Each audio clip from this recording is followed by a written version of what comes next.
do with everything we know? I mean, everything's still live on this side. It's just in my connection with the Hornet buffer. Oh, on your phone? Yeah. Oh, boy, tell us something else different then. Boy, don't have us like that.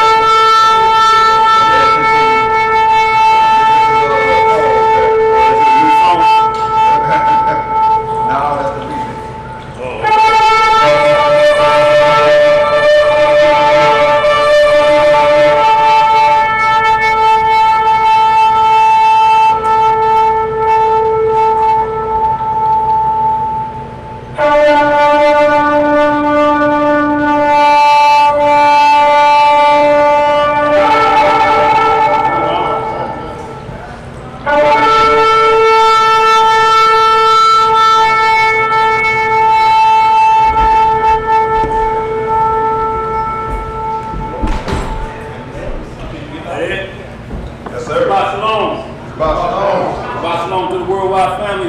Sabbath, y'all.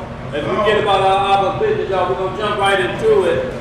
We're already a little bit behind the clock, so to speak. So we're gonna go ahead and get it going. Y'all know how we do. Wherever you're at on planet Earth, turn toward Holy Jerusalem. We're gonna jump right into it. We're already a little bit behind the clock, so to speak. All right, family. We're going to get this opening prayer. And it is with the Most High's permission. Yes, sir. Yes, sir. And it's in the name of His only begotten and beloved Son, our Lord and Savior and our Redeemer, Yahshua HaMashiach. But we know him as Jesus the Christ, family. Yes, sir. Long live the King. Long live the King. Reading in the book of Psalms, in the 39th chapter, it reads, Read. I say, I will take heed to my way, Yes, sir. that I sin not with my tongue. Yes, sir. I will keep my mouth with a bridle, Yes. while the wicked is before me. Yes, sir. I was done with silence. I held my peace, evil from good. Yes, sir. And my sorrow was stirred. Yes. My heart was hot within me. While I was musing, the fire burned. Yes, sir. Then spake I with my tongue, Yahweh, make me to know mine end, Read. and the measure of my days, Yes, sir. what it is, Yes. that I may know how frail I am. Yes, sir. Behold, thou hast made my days as an handbreadth, Yes, sir. and mine age is as nothing before thee. Yes, sir. Verily, every man at his best state is altogether vanity. Selah. Selah. Surely, every man walketh in a vain show. Surely, they are disquieted in vain. He heapeth up riches, and knoweth not who shall gather them. And now, Yahweh, what I for? My hope is in thee. Yes, sir. Deliver me from all my transgressions. Yes, sir. Make me not the reproach of the foolish. Yes, sir. I was dumb. I opened not my mouth. Because thou didst it. Remove thy stroke away from me. Yes, sir. I am consumed by the blow of thine hand. When thou with rebukes dost correct man for iniquity, thou makest his beauty to consume away like a moth. Surely every man is vanity. Selah. Selah. Hear my prayer, O Yes. Yahweh, and give ear unto my cry. Yes, sir. Hold not thy peace at my tears, for I am a stranger with thee, and a sojourner as all my fathers were. Yes. Oh, spare me, Spare me. that I may recover strength Yes, sir. before I go hence and be no more. Hallelujah! Selah! Yes, sir. Lord. That's rock and good in there, baby. Oh, praise. Boss Long found once again. We're gonna get right to it, y'all. We're behind a little bit, so we got a few scriptures to read. But today, the blessed OGs of wisdom. So we want you to understand what we're saying. The original G-men of wisdom and their songs, because wisdom is related to songwriting. Wisdom is related to song lyrics. And there's an issue going on down here on planet Earth. It started with a song and it's going to end with a song. But there's two writers in these songs. Lucifer got a song that he's going to pass to Nebuchadnezzar, or at the end, that when he say, when you hear this music, get on your kneecaps. You ain't got to know the lyrics. Just listen to the horn. Listen to the sack, but when you hear it, drop to your knees. That's from the side of the con side, and we got a pro side of the Most High.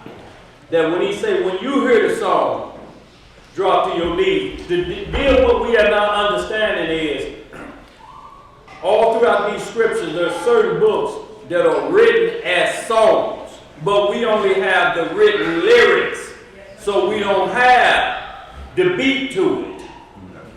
We don't have the instrument part to it in these scriptures, because we're going to go over some Psalms and some Proverbs. You're going to say, that's a song? Yes, that is a song. What's up, young man? You chilling?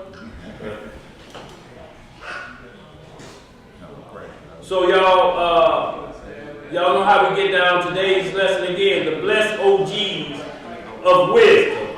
Their songs, these OGs. And y'all know how we get down our one and only high priest. Where you going, little man? I think somebody coming in. Okay. Oh, all right. So, y'all, once again, oh, okay. Steve with you? Who was that from the play on the piano? Like Miles Davis. Who was that? Oh. Oh, okay. Yeah, he's finna get busy. And look, he heard us talking about music. Look, we just been talking about music, and he said, let me show him what I got. You can do your Duke Ellington skills a little later, you bro. You come back a little later.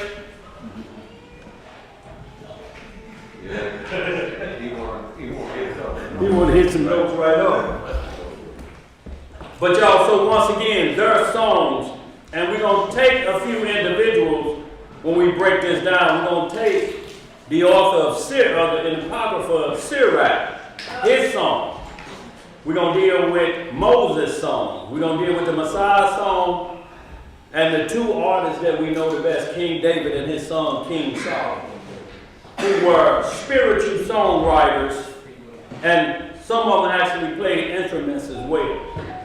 But it was for to drive away evil spirits or soothing or comfort. And this music, y'all, is based around the three genres that we really have today, because everything else flow into these three genres we're talking about. And we're talking about jazz.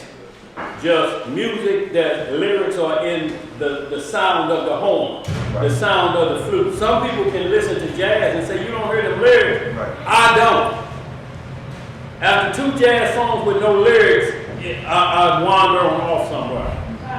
Now, jazz with lyrics, I'll stay on it. But it's jazz and what we call today rap and what we call today blues. All of those have a pro and con side. We're going to read where music is only listed, like what we would look at as jazz, you know, where horns are only blowing. And then we're going to look at rap, or like poets that's speaking a word and it sounds like lyrics, but they're actually rap lyrics basically to a song, if y'all understand what we say. And then you got the blues. It's fell in a crime or something happened relating, and it caused you to be in a bad mood. And it could be a funeral. It could be loss of job, it could be loss of life, it could be just in a bad mood, so to speak. So the blues are for that, and there's different types of blues. And it don't matter what people is coming from, the three forms is the same for all three groups. Kenny G played that what did he play? Flute? Soprano saxophone. Saxophone, and we got Hebrew artists that play saxophone. Y'all understand what we're saying? But both people will listen to both artists because it's not so much as the origin of the artist, but just the sound that's being put out. That you track, you're like, who that? You know, oh, his name Kenny G. Who is that? That's a white boy? And you may hear something like that. You're like, oh, that's smooth, you know. And the same thing for rap. Rap, John, we got the Hebrews doing it. We got Gentiles that do rap. So, and the thing is it positive, the lyrics that they're putting down with that beat, or is it negative? Because it's coming from all sides, pro and con. Righteous and negative for any people that get out there. You got Megan Thee Stallion on there with some Chinese dude. What's that jam? Miyaki Maki. Y'all know what I'm saying. Look. Y'all don't? Okay. I know what you're saying, But you know that song with the guy, he's actually singing in Chinese or whatever Asian language she's singing, and she's rapping the same way, but it's the same rap music from different groups of people, but has the same meaning. Get that is what they saying from both cultures. You understand what I'm saying? On one rap track. Right. So y'all, we're going to get to the origin of this to see where it's at, because it says the last days is going to be just like the first days that started chaos. We're going to have to go through it, y'all, to get to the other side. But y'all, we have to be wise as a serpent, but harmless as a dove. And we have to know the wiles of the devil. How does he trick us with music? If jazz is playing and you just hear horns, but every writer of a jazz song, the song has a title name and why he wrote it, but he's just playing a horn. You hear no lyrics. It's like that song, dum dum dum dum, dum dum dum dum. Y'all know what dum dum dum is? Who don't know what dum dum dum is? Tuba, play dum dum dum for me, so you understand it real quick, Tuba. Come on, man. Y'all know what dum dum dum dum. Like, you know what that is, don't you? Every time my brother asks me what it's called, I don't know what he's talking about. Play dum dum dum so that everybody know that. Go ahead, bro. Listen up, y'all. Hold on, Dad. I'm coming. I'm trying to play them loud. No, they law and order. No, not that. Dum dum dum dum. TV show. That's Hey, man, and Wall wrote it, but he just well. Hold on. There you go. That must be some lyrics in your own mind. No. Y'all hear it? Oh, that's Dum dum dum dum dum. No, dum dum dum dum dum. It's a jazz song. Is that it? Is that dum dum dum dum dum? Old Train. Yeah, Cold Train. Y'all don't know dum dum dum dum dum. No, I do know that. Man, I thought everybody know dum dum dum dum. That was it. That's Old Train kind of blue. Yes, sir. Sentimental what? In a sentimental mood. Sentimental mood, yeah.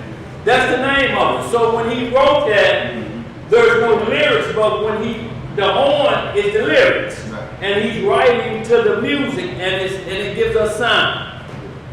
And where does it come from the heavens? Thunder sings song. It's saying, I heard the sound of the Lord. I heard his voice in the thunder. I heard it in the whirlwind. I hear his voice a lot of times, y'all, in the elements. So, y'all, that's where we want to go today with this, the blessed OGs of wisdom in that song. We're going to go to some OGs who put out some wisdom. And if you put a beat or a lyric to it, it will be totally different. Isaiah produced a couple beats for these lyrics and see if how they sound with these writers. So y'all know how we get down. Our one and only high priest, Yeshua Mashiach, locally known as Jesus the Christ. He's our high priest after the order of Melchizedek, our one and only high priest. He brings forth the law to every male, female, rich, poor, free bond, Jew, and Gentile. So y'all, and how we want to understand that both pro and con side of this is because we don't want to get stuck in what's called pigeonhole into a genre, so to speak. Are there songs out there, or what we're saying is not on the Hebrew side, so to speak, but it's speaking of the law of the Most High. Y'all understand what we're saying? It may not be titled Hebrew music, but we have to listen for the lyrics, because we have to listen for the lyrics what say Hebrew Israelites. Israelite songs as well. We gotta make sure they mention in the Messiah. Yeah. Because if they ain't, they might as well be in the club with that. Yes, sir. You understand what I'm saying? Late night. Playing what they playing, if they write a song, the Messiah don't exist. Chase my high priest. Chase mine, he's the one. So y'all, we want to make sure that we're not pigeonholing you in one area. So y'all, I'm going to get this started off. Well, first, let's send our weekly shouts out to our sick and shut-ins. Our brother out there in the homeland, Imam Yisrael, Imam Naomi, as well as the house of Uriah and Sister Hananiah. Also, our brother Elisha and Sister Miriam, baby girl Alexis was up walking on her own. Yeah. Yes, sir. I mean, just taking steps, turning around, but like I say, Miriam, the mother was in full Jonetta Jackson mode. She come on, get your knees up higher, get your knees up higher. And she's marching with it. She looked around like, you asking an awful lot for $2 now. Look, I just got out the check. But she's doing well. What does that say on that license? It's a blessing, bro. Yes, sir. It's a blessing, and I just want to thank Elohim and the prayers of the worldwide assembly, because I'm telling you, I'm proof that prayers of the assembly work. Yeah. Prayers of the saints work. And so I just want to encourage everyone to keep faith, stay prayed up, and stay believing. Yes, sir. Stay told down, whatever the case may be, whatever the situation may be. Stay prayed up and stay in faith. Because Elohim never forsake those who believe and trust and love him. Absolutely, bro. 100. So I'll give it back to that. Yes, sir. So y'all know who got something? What you got back there, Mama D? May I thank the person that sent me the t-shirt? Oh yeah, King Josiah down in Florida and his wife Queen. Yeah, they sent us actually when they came up here for the Passover. And look, they say they got a round 2 coming out, but the gifts that they did send up for the family members, you know, they're embroidered, so they say there'll be a round 2 coming, you know, for the other. But just want to thank that fam down there, y'all, and their heart for just, you know, showing us a little appreciation, Yes, you sir. know. And there was outstanding work wherever they went and had that done, but surely appreciated, y'all. Truly. What you got over there, ID? Pray for my uncle, he in the hospital for heart problems. Uncle in the hospital for heart problem. What's Uncle's name? Uncle James. Uncle Jay? James Will. James Wilk, y'all. So just needing the strength of his heart prayer to strengthen up his heart. And may the physicians prescribe the right thing to him that'll give him some relief from that, y'all. Because what you're talking about is the one thing you can't live without, and that's a heart. That's right. Because you got to have the blood, what pumps the blood. That's right. You can't drive a car if the oil pump going out. Right. Because they none circulating. You'll soon hear it clanking like, clink, clink, clink, clink, clink, knock, knock, knock, knock, knock. What you got, sis? Raymond Oakley, Estelle Brown, and Ty Shepard. And Todd said, what's that first person's name? Raymond Oakley, Estelle Brown, and Ty Shepard. And y'all, why we're saying this is because when we said the law, and we're talking about sick and shut in, y'all, we include bond and free. Who she's speaking of is when we talk about Todd Shepard. Todd Shepard had to kiss the baby. He was given a sentence that his physical body won't be released from there but by one way. But while he's in there, he's using his spirit now because he's gave that flesh over to the system. If y'all understand, he committed an act that his mind was basically drifting wayward, and he's come back to his knowledge. Unfortunately, though, he's in lockdown, but technically what's coming on this earth, he's no different from us who's free. Because when the mark come out, it says this for every what? Rich, poor, free and bond, Jew and Gentile. They will have to take the mark of the beast in jail. And understand what I'm talking about like this. So y'all understand, I got a call from Miss Judy. Okay. Thank you. And she told me she's maintaining, she's doing well. You know, as can be. She missed everybody, and she's still open for an appeal. Now, I'm like, you got a phone in there? And she said, well, yeah. I'm like, well, we ain't gonna call you never because we don't want to get in trouble. But now that when we talk about free environment, take the mark, they gotta have a phone too. They gotta have a form of communication being bound that it recognizes them as having the mark of the beast. They're gonna have to be able to communicate with what's going on.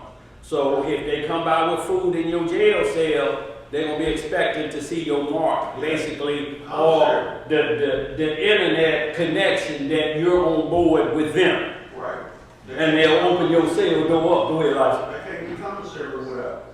So y'all will see everything is moving to what's called the international highway and byways that everybody gonna have to communicate a certain way.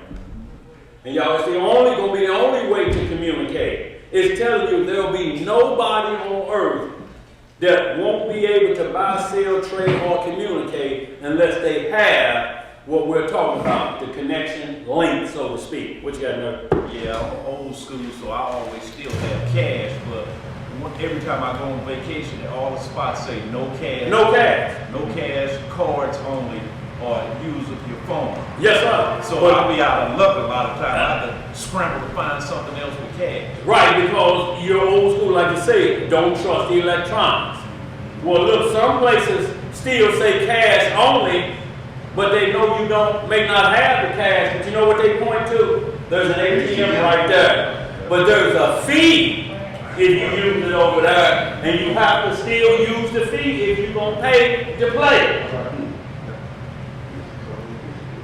So y'all, the music started in the heavens with the 24 elders around singing. Then Lucifer, who was a leader or high ranking author of wisdom of music, took a group with him and they left and they tried to come down here and put their music down here.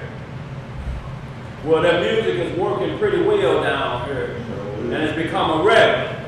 The difference is it's intertwined with everything. Even like we're talking about Hebrew. When we watched the Super Bowl, there was a conscious Hebrew Israelite on the halftime show. But what are those lyrics? What are you hearing? What do you hear out of Kendrick Lamar? Do you hear the law of the Most High? Or do you hear some different lyrics to a different beat? That's what we asking y'all. So, you know, we got to look at this thing full circle. So y'all, let's get on with it because we're behind a little bit.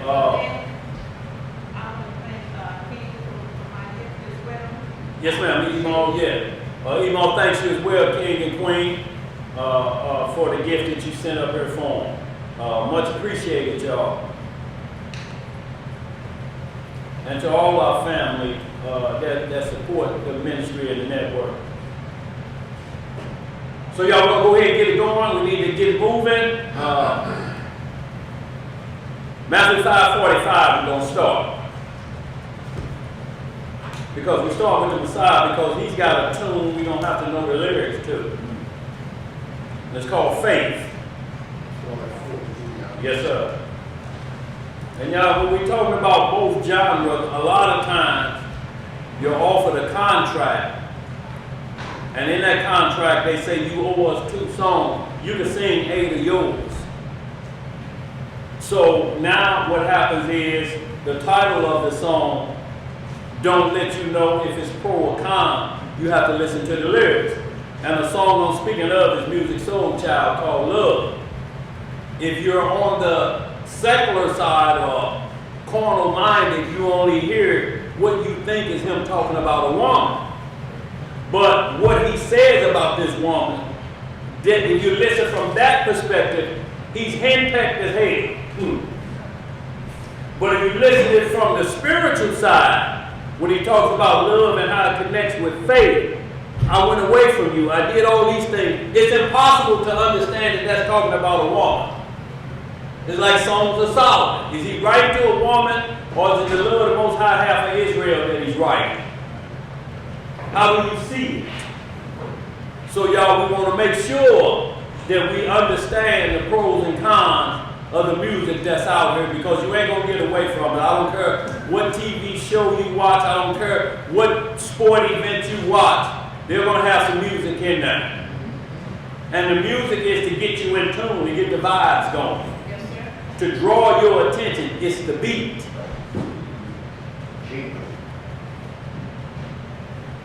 I think 50 Cent is a pretty decent rapper, not the best I've heard, but I don't think It's Your Birthday would be at the level it was if it wasn't produced by who it was produced by. Because it's the beat that run you to the dance floor. Who in here know all the lyrics to that song? You know the feeling, It's Your Birthday. That's all you know. That's what you sing the whole time on the floor.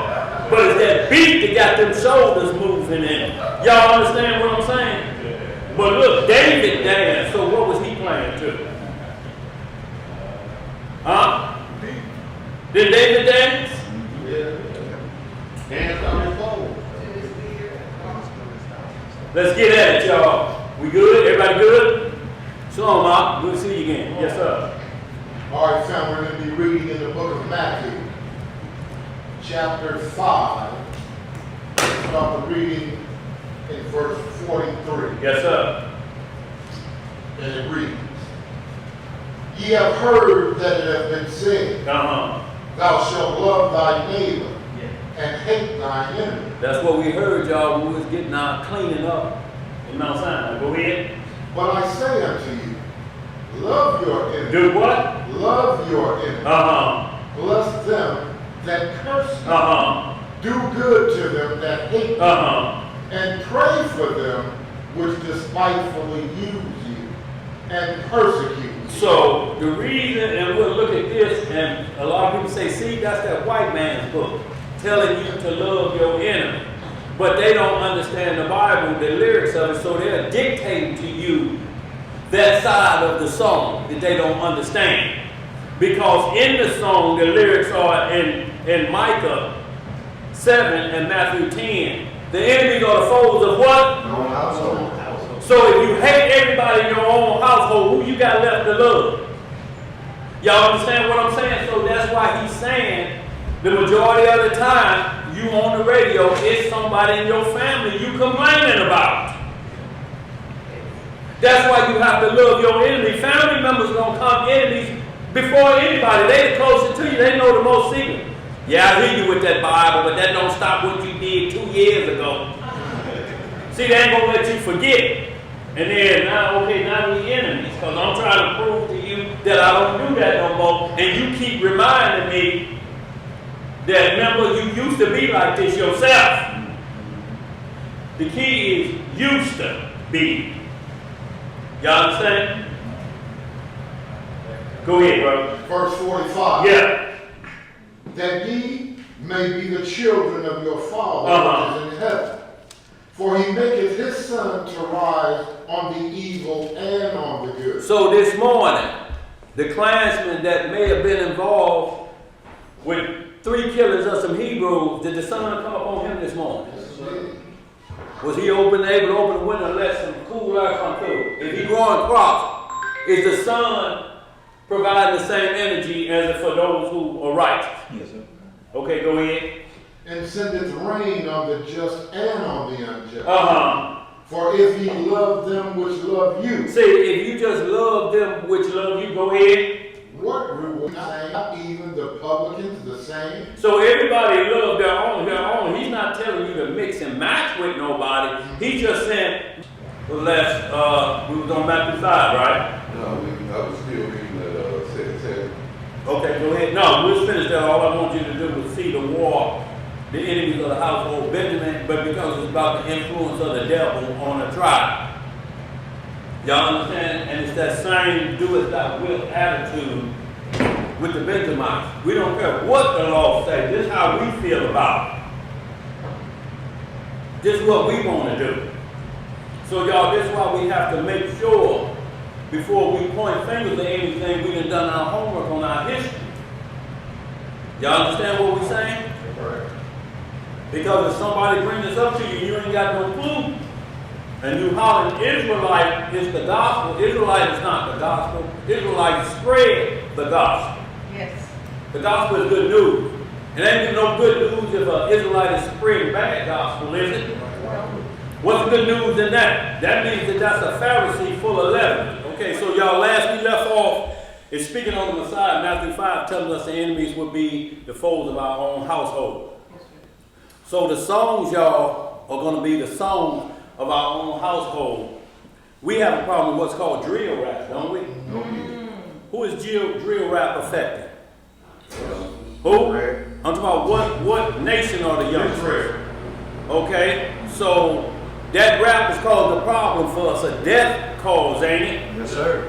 In our own household. Yes. We can't get them to stop. Go ahead, y'all. Finish reading that, bro. You'll be back on that Matthew. Yeah. Let's finish that up and keep rolling, y'all. We're back in the book of Matthew. Too bad when your forehead break up like that. Just do this every now and then. Okay. Yeah. Chapter 5, and the reading is at verse 47. Yeah. And if ye salute your brethren only, what do ye more than others? So basically, if we only talk to Israelites, and your mission is to go to Israel first and then the rest of the nation, you doing half your mission. The harvest is plentiful, but what? Labor few. So y'all, we have to keep that in our mind. It's going to always be work to do. So your whole mission is to bring somebody into the light, not just congregate around the one with the light already. Yes, that's good company. But we need to draw more people into the good company. There's a lot of people who don't know about this gospel. Yes, sir. And like I say, it's enough fruit out there, so to speak, to pick. The harvest is plentiful. It's so much work out there, but the laborers are few. And what this means, we get so tired of just spreading the word, we'll get to the point where we just hang around each other. And guess what happens when you start to do that too much? You start going in on each other. Yeah. And then you start going along with one another because you ain't around nobody else to express the law of God. So when you know the law, you start looking around and start pinpointing what your brother is doing wrong. And then you fall victim to the greatest two commandments: love the Lord with all your heart and your brother as yourself. Well, it's natural for us to be the lawgiver. Yes, sir. We are. So if you ain't around people you can give that law to and show it to you, you gonna turn it on each other. And that's why in the kingdom it said we ain't gonna have to worry about telling nobody the law. Everybody gonna know it. There ain't gonna be no reason for that. And it's gonna be all nations that understand what the final role is, so to speak, or the final lyrics of this song. And what part everybody gotta play in this. Go ahead, brother, finish that off. Do not even the publicans so? Verse 48. Yeah. Be ye therefore perfect. Be what? Perfect. Even as your Father which is in heaven is perfect. So just real quick, run this Romans 2, y'all, so y'all understand that if my mama didn't know she was an Israelite, we got to get off Israelites is the way to salvation automatically. Because you know, Abraham was a Hebrew, but he wasn't an Israelite. And he got a bosom. So y'all, we want to always understand what is before, or you don't start chasing what's not lawful.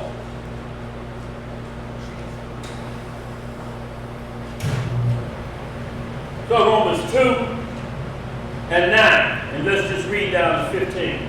Real quick, y'all gonna understand this perfectly, what we're trying to put forward. All right, family, let me read in the book of Romans, chapter 2, and start the reading in verse 9. Start at 8. Start the reading in verse 8. Everybody there?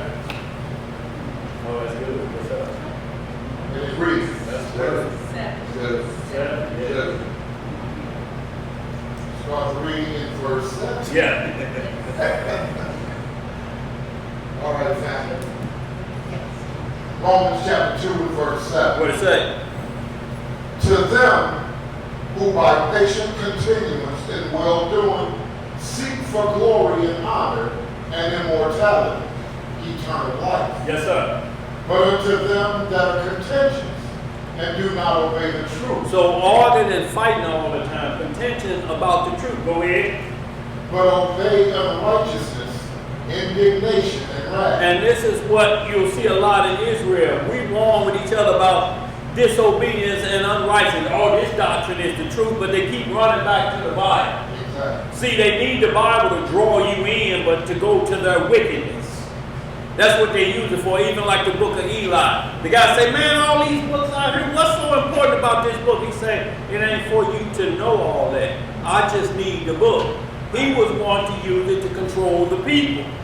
Out of all the books that was there, they had Ron L. Hubbard Dianetics sitting on the table. Farrakhan is chasing right now. He had that on the table in the book of Eli. He had the Quran sitting up there. He said the magazine. He said none of that means nothing. I need that Bible. Right. Well, listen to me If it comes out of that book, but he's using it for deceit.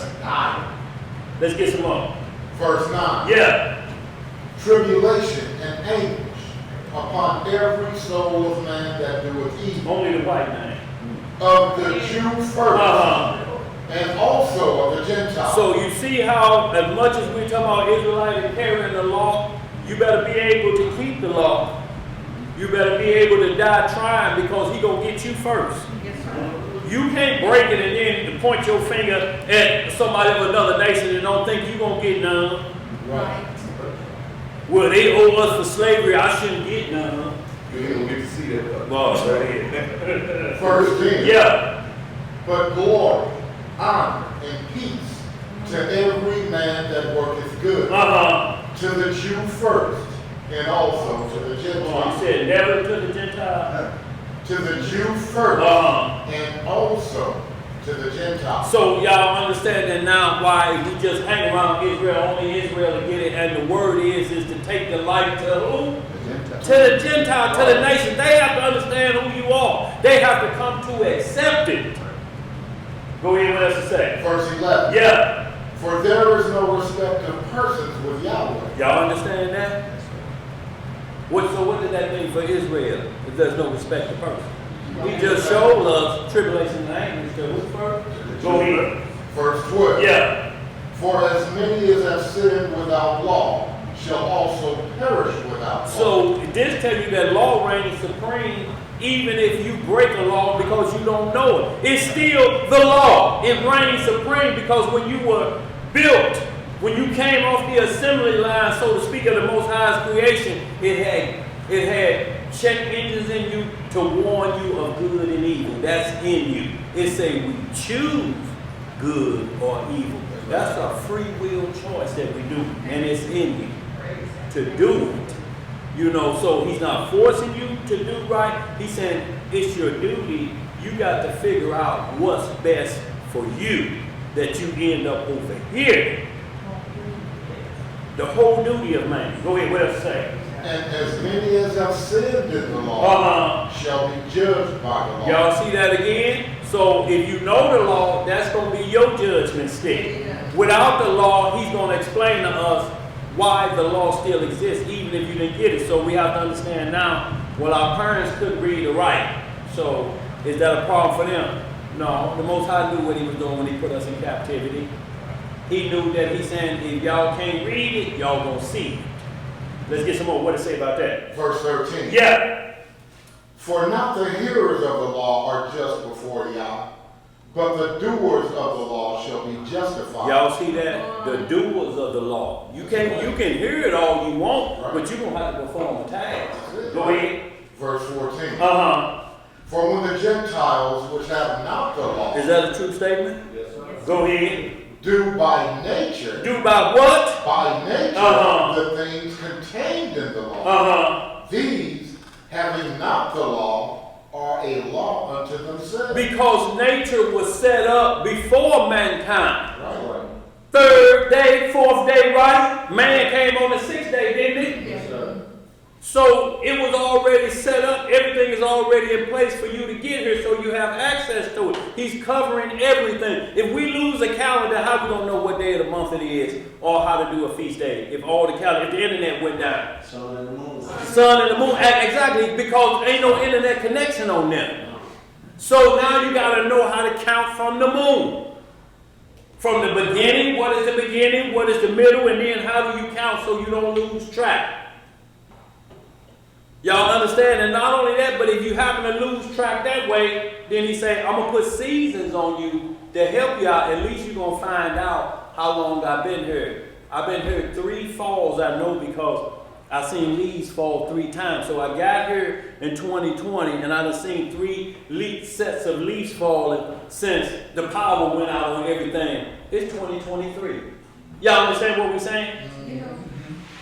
Because if we have to count on calendars and what they doing like this, and then we steady telling ourselves, get rid of the heathen stuff, well, do you know the law from nature?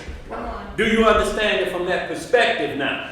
And see, that's why you got a lot of Hebrews that get confused on when to celebrate feast days. Yeah. Because they so caught up on when you celebrate on the Gregorian calendar or the lunar calendar, even if you didn't have such devices or such things here, Yeah. what would you gauge it by? Absolutely. Because our forefathers didn't have it. So how did they gauge and celebrate the holy days of the Most High correctly? Come on. See, and that's why I said that's thinking without not including a different genre. You're thinking about yourself.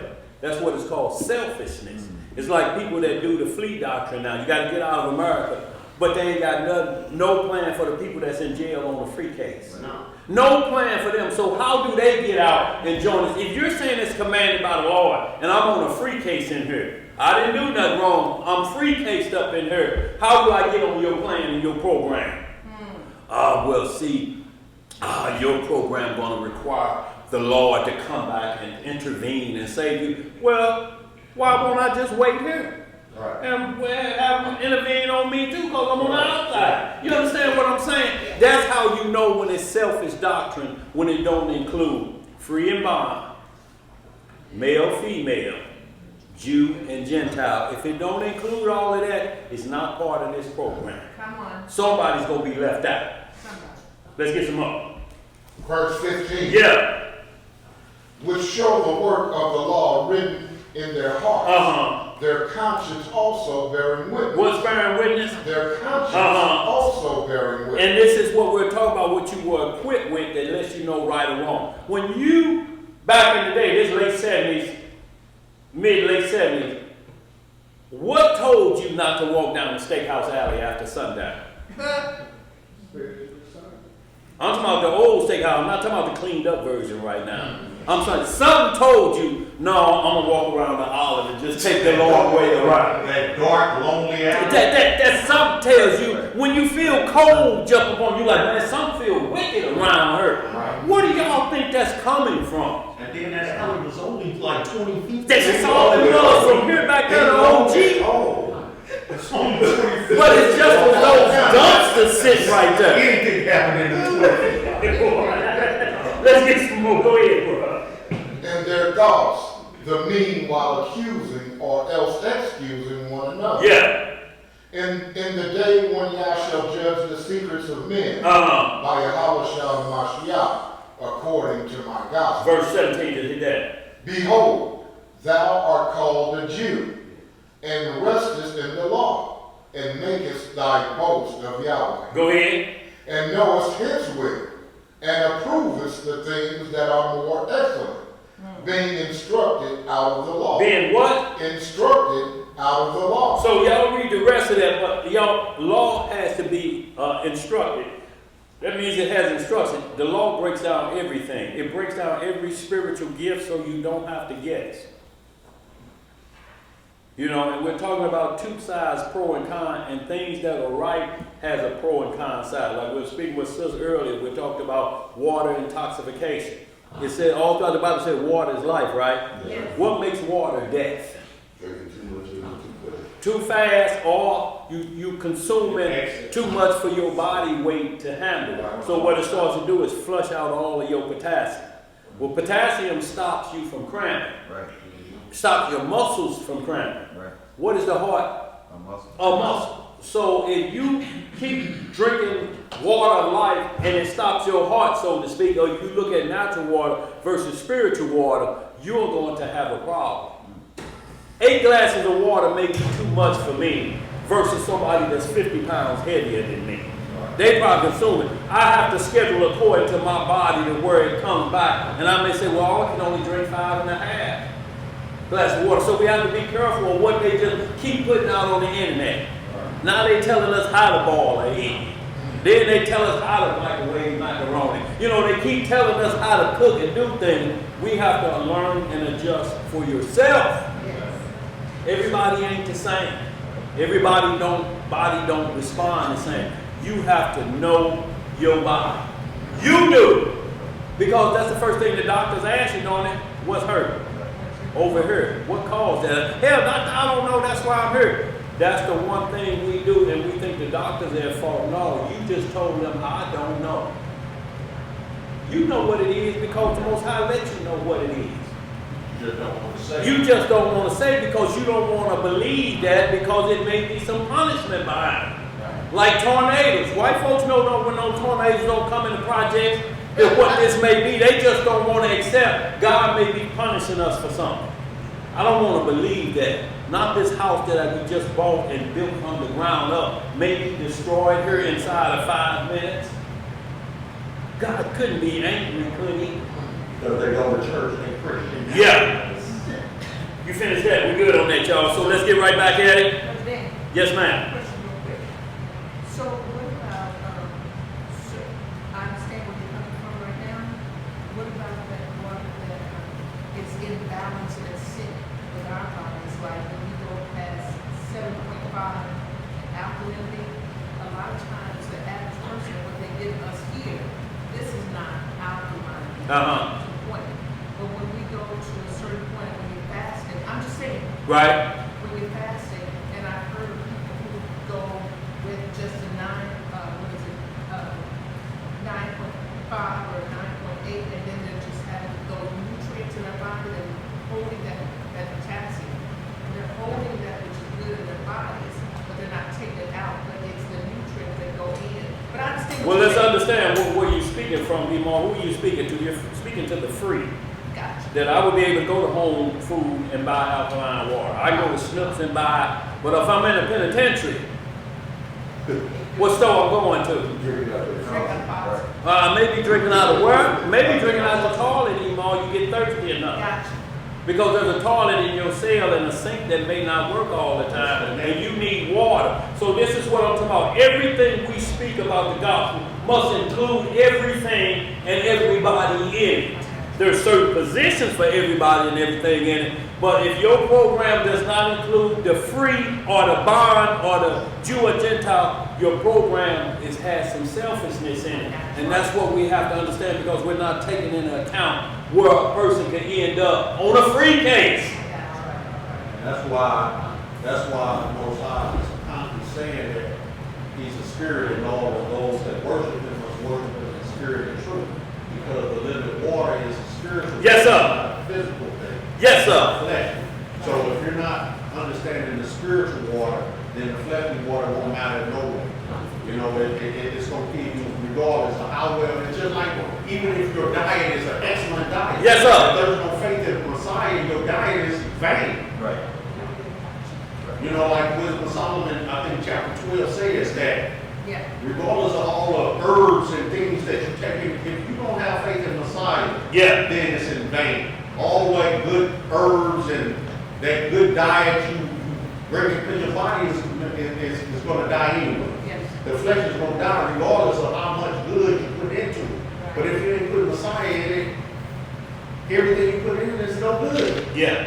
It's no good. It's just like we can go to the library all day. Mounds and mounds of books, but with no scripture, with no Messiah in it, all that whole building is in vain. Right. It has nothing in it. There's no substance in it. Right. And because we have a lot of naysayers out there, people who have Israelite names, but say don't believe the Bible. Y'all understand what we're saying? Right. I'm talking about will take their name, the same name as God in the Bible. They won't take the name of Pharaoh or take the name of Buddha or take the name of this. But this one thing, and shouts out to our Push and his family. He was talking about the Pope again. This is what we're listening for. What is the lyrics of the song the Pope gonna say? What is the first thing the Pope said when they brought him out there? What's the first thing you hear him say? Pope said, "I will sing a new song to the Lord." Them was his first statements. What new song he gonna sing? Right. Gotcha. He'll say, Brother Daniel. Yes, ma'am. said, I don't even know when they translate from, Italian. Latin or whatever, yeah. Latin. But he did say that he was the resurrected one. Y'all see that? This is where we going, and he talking about the song. He talking about, I'm gonna sing y'all a new song, and look, his name is after the former popes, Leo. That ain't his name. That's the name he taking on. Yeah, they take on names like Pharaohs. Yeah. So y'all, we got to see what's coming in these last days is being set up. Is he the Antichrist? No, we can't put no label. I don't care what it seems like to you right now. It said, when you see the desolation of abomination, walk into the temple and say, I am God. Yes, that's where. Yes. You know how many people died believing Obama was the Antichrist? Some people died saying, I know it's George Bush. Ronald Reagan, and he took a bullet. Go ahead. Oh, just wanted to read that Wisdom of Solomon 16 and 12, what Elijah was talking about. Yes, sir. And it says, for it was neither herb, Uh-huh. no mortifying plaster Uh-huh. that restored them to health. What was it not? It was not herb, Uh-huh. nor mortifying plaster. Modified, that's like a mixture or something. You know, a mixture of it, you know. Robitussin and cod liver oil together. Or It's even going to a knock can. all of that Or out. a can. Yeah. Go It ahead. said not herb, nor mortifying plaster that Yeah. restored them to health. Uh-huh. But thy word, O Lord. What restored them? But thy word, O Lord, Uh-huh. which healeth all things. You know why? Because there's something called placebo that doctors know if it's up here. This is what they're trying to determine what's going on up here. They know it's dying. They're saying, but this could change the way you think and extend this a little bit longer, but we need to see how you think. What hurt you? I don't know, doctor. It just hurt. Every time I turn on the news, it starts hurting. So they say, well, here, take this pill and then turn on the news and see if it stops. And when you take that pill and turn on the news, you're like, hey, wait a minute. They up to the sports now. It stopped. And then it said, doctor, what was that you gave me? A placebo. And instead of you looking up what placebo means, you just start promoting and telling everybody, yeah, my doctor, I got the best doctor in the world, prescribe me some placebo tablets, you know, which is a sugar tablet. Because they know it's up here. It's not the medicine you just think it is. You can heal yourself. You have to understand it, but we have to know our body because that's what the doctors ask. What's wrong with you? And when you tell them, and then he can prescribe from what you understand about yourself. Look, I notice every time I eat this, I don't care whether I ain't got to eat it for a year, it comes back. And he'll just say, well, you can't eat that no more. But it's legal. You had to go to the doctor. It's legal. It's on the legal list. Why can't I eat it? Your body is not getting rid of it like it's supposed to. There's something going on with the flesh. You just can't eat 3 helpings of that. I found out the hard way with lima beans. Love them. But when the devil say, don't get you a 3rd helping, it's on the legal list. It's on the legal list. Now you don't disobey God and not eat what he tell you can eat. Yeah, you right. You right. Yes, sir. Did right. What you did, disobey God. Yeah, right. In excess. Right. I done see that small print license. Right. They say for disobedience it's called gimpiness. Let's get this, y'all. We got to speed this up real quick. The Book of Barnabas in the Lost Books, chapter 20. Y'all Google that. Book of Barnabas? Yeah. Is that what we're going? 15. 15. I'm thinking so for this there. You right. I was just checking. I know I did there. I was just checking to see if you was paying attention. Go ahead, y'all. Book of Barnabas, y'all, chapter 15. Y'all just do sacred writings or pull up Book of Barnabas, chapter 15. And y'all, this is the pro and con of everything we're speaking about. And Barnabas just going into more detail of what we just read in Matthew 5 and what the Messiah is speaking of. Because this is what it comes down to. Light and darkness cannot dwell together. That don't mean they can't be around each other. It's 2 different things. You can know Muslims, you can know Hindus, but you can't come into fellowship. Right. That don't mean you can't, pour a little Hennessy each other or you know what I'm saying? Go out and have a sandwich. That ain't got nothing to do with with just intermingling, but what we're talking about is coming into fellowship. You can't go to a Muslim hall and say, here, put this bow tie on, and look, just put this bean pie in front of you. Now you're coming into fellowship with them. Our God is jealous, he ain't gonna allow that. And y'all, and what do we do with Israelites that parents name them Muslim names? When they find out the truth, what they still do about their name? Y'all understand what I'm saying? So out the gate, the parents' understanding of who we were as a people will still affect them on down the line. But that won't do anything to them about keeping the law of God, because your last name may be Ali. Y'all understand what I'm saying? Because if we get in the law and our last name is Johnson and Murphy and Tate, you understand? What separates us differently then? Because that's the name on your driver's license, name. Is your Hebrew name on your driver's license? No. Go ahead, bro. Is it on your check? Right. That's the main thing. That's what it Hey to the Lord of Elisha ben Israel. Hell no, I can't take is. it. I just gotta put it in the frame. Yeah. Go ahead, bro. What chapter? I'm sorry. Chapter 15 of the Book of Barnabas. Book of Barnabas, chapter 15, verse 1. Yes, sir. But the way of darkness is crooked and full of cursing. What is the way of darkness? Crooked and full of cursing. See, that's why you always call the devil a crooked foot. Go ahead. For it is the way of eternal death. What type of death? Eternal death. With punishments, in which they that walk meet those things that destroy their own soul. This is why every other doctrine on the planet gets rid of Judgment Day. All what we call secular religions or man-made doctrines don't have Judgment Day in it. If there is a Judgment Day in it, they write their own judgment. You can come back 100 times. You can be reincarnated.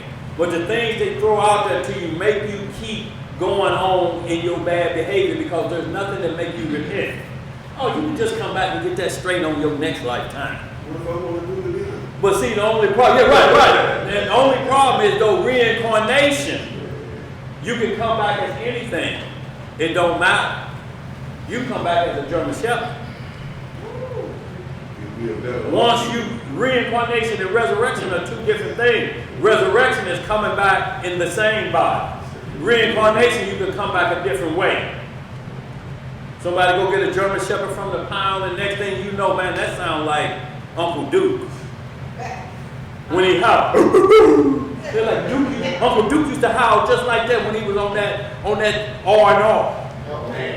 Yeah, Mad Dog, he was out. Yeah, that Mad Dog, like, he howled the same way, man. Y'all don't think this dog is Duke, do y'all? Go ahead, bro. Verse 2. Yeah. Such are idolatry. What is it? Idolatry. Confidence. Pride of power. Hypocrisy. Double-mindedness. Adultery. Murder. Raping. Pride. Transgression. Deceit. Malice. Arrogance. Witchcraft. Covetousness. And the want of the fear of Yahweh. In this walk, those who are the persecutors of them that are good, haters of truth. What are they? Haters of truth. So it's saying in this walk, those who follow verse 2, in this walk, those who are persecutors of them that are do good. Verse 2 is a group of people are like that, and it's going to be out of your same household. They hate what you're doing. So when you hear what you hear, when you testify, they hate what you do. Because they love darkness, you have to understand. But look, when darkness becomes legal and you don't hear the truth, when you go to church and they say, don't worry about the darkness of Judgment Day. I'll go talk to God, just put some in that collection plate, and I'll fix the problem you having with God. Get some up. Verse 3 again. Yeah. In this walk, those who are the persecutors of them that are good, haters of the truth, lovers of lies. What are they lovers of? Lovers of lies. Who know not the reward of righteousness, nor cleave to anything that is good, who administer not righteous judgment to the widow and orphan. See, and they say not even righteous judge to somebody that suffered, husband and died. Right. I'm left alone. And an orphan. I ain't got nowhere to live, and they treat them like, well, that's your fault. Right. You can't live here. You know, get away from around here. Well, what you do to make your husband die while you alone? See, show no mercy to them. Go ahead. Who watch for wickedness. Who, what they do? Watch for wickedness. Uh-huh. And not for the fear of the Most High, from whom gentleness and patience are far off, Uh-huh. who love vanity, What they love? vanity, Uh-huh. and follow after rewards, having no compassion upon the poor, Uh-huh. nor take any pains for such as are heavy laden and oppressed, Yes, sir. ready to evil speaking, What are they ready for? ready to evil speaking, Uh-huh. not knowing him that made them, murderers of children, corrupters of the creatures of God, that turn away from the needy, oppress the afflicted, are the advocates of the rich, but unjust judges of the poor, Uh-huh. being altogether sinners. Being all together what? Sinners. Uh-huh. It is therefore fitting that learning the just commands of the Most High, which we have before mentioned, we should walk in them. For he who does such things shall be glorified in the kingdom of God. Uh-huh. But he that chooses, He that what? he that Is chooses, choosing free will. yes, Go ahead. he that chooses the other part shall be destroyed together with his works. For this cause there shall be both a resurrection and retribution. So right here it don't say a reincarnation and try it again on the next go round. Well, I'm gonna ask how many rounds do I got to go? You got 500 times to get it right. I'll do it on the 499. I'll come back and die again and die again. Go ahead. But you also see, real quick, that the Most High is not the murderer of children. Right. He says the children is the sinners and the wicked that are the murderer of children. Yes, sir. So you can't pin that on the Most High saying he killed the children. No. It's the wickedness of those who are disobedient that should kill. That bring this about. Yes. It ain't just happening to you. Go ahead. Verse 9. Yeah. I beseech those that are in high estate among you, if so be you, will take the counsel which with a good intention Uh-huh. I offer to you. You have those with you towards whom ye may do good. Uh-huh. Do not forsake them. Do not forsake them. And see, and what happens is there'll be people that do good to you and you won't understand it because they of another nation. And hell with that heathen. And your Israelite family member, you keep saying how much harm they doing to you. No matter what you do to try to fix it, you know. Go ahead, what else to say? For the day is at hand, in which all things shall be destroyed together with the wicked one. The Lord is near, and his reward is with him. I beseech you therefore again and again, be as good lawgivers to one another. Be as what? Good lawgivers to one another. Continue faithful counselors to each other. Remove from among you all hypocrisy. Y'all see what it say? Be good lawgivers, not evil lawgivers, not going law to law with each other, debating and all of this foolishness. Right. Y'all understand that that's not good lawgiving, because the law is for reproof and correction in what? Righteousness. Not pointing out evil because somebody pointed out your evil, so you point out theirs. Right. No, that's going law to law. And where does the dust settle at? Go ahead. Verse 12. Yeah. And may Yahweh, the Lord of all the world, give you wisdom. Give you what? Wisdom, knowledge, counsel, and understanding of his judgments and practice patience. Yes, sir. So this is what we need to understand the law for, because some individuals you see be put to death immediately, and some you see they're getting a spur. Mercy is coming to them. We see men who did something with a woman they weren't supposed to, and we see them die immediately, and then we see King David and he gets spared. People gonna want to know why. And if you don't study this word and understand past events, you'll start to have in your mind, well, the Lord playing favor. He is a respecter of persons. Why didn't he just kill David like he said? Well, we ain't gonna start with David. Let's go back to Adam. Right. If you want to play like that, because Adam should be dead. Adam lived 950 something more years. So that's what the law explains, because punishments and crime, it may be this crime committed, but it's your involvement in it. It's your thought process in it that it may lessen the time you get, but there's still a crime committed. We're not taking the crime off the table. We may lessen it.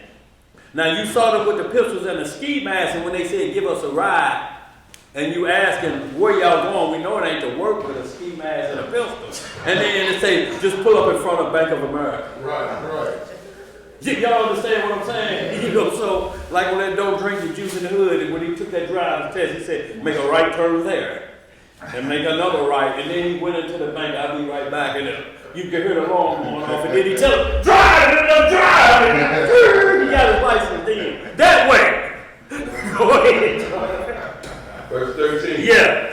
Be ye taught of your house. Be taught of who? Of your house. Seeking Seeking what it is the Lord requires of you, and doing and doing it. Go ahead. that ye may be saved in the day of judgment. Y'all see how everything is based off of Judgment Day? Everything you do is based off of Judgment Day. If you in a doctrine that removes Judgment Day or lets you become your own judge, you fooling yourself. Right. Go ahead. And if there be among you any remembrance of what is good, think of me, meditating upon these things, that both may desire and my That both my desire and my watching for you may turn to a good account. And notice what he said, my desire and my watching for you may turn good. Yeah, I did remember Barnabas did say that, didn't he? Man, that's in the book of Barnabas. That's what we do, y'all. We're calling on the people who wrote these things. Man, that's in Proverbs, man. Who you were calling on? Who wrote Proverbs? Them OGs, y'all understand? That's what he's saying, call back on. You had something like? Yeah, I was gonna hit that first 1 Timothy 5:24. Some men's judgment come right after their sins. Yeah. And some come later. Yes, sir. In that 1 Timothy chapter 5:24, it says, some men's sins are open beforehand, born before to judgment, and some men they follow after. Likewise, also the good works of some are manifested beforehand, and they that are otherwise cannot be hid. Yeah. So sometimes there might be a quick judgment on that. Yeah. And then some may get mercy. Yeah. However, we don't know if mercy was already granted to that individual whose judgment came immediately. Yes, sir. Because we don't know the course of their life. So we don't know if they had opportunity beforehand to repent and never did. And change it up. And change it up. And y'all, perfect example of what Elisha talking about is like Uzziah that touched the ark. Right. The Most High killed him on the spot. And it said David was displeased. And he said, you mad, David? I know you ain't mad. He said, I told you, this is separate from all of your tribes. Only Levi touched this. And when I say, I mean that. But guess what? Why didn't he strike the Philistines down that took the Ark of the Covenant? When Eli and Hophni gave it up and it was sitting out in the field. They took it. They touched it. But guess what? They only got plagues. Mice and stuff started attacking them. And then they brought it back. But then that means they touched it a second time. Yeah. Why aren't they getting punished? You know why? Because you got to go back to step one. If Eli and Hophni and them had gave them the ark and told them to go to war and ain't heard from the Lord, they never would have had a chance to get it. So you want them, the Lord, to punish them for y'all wickedness.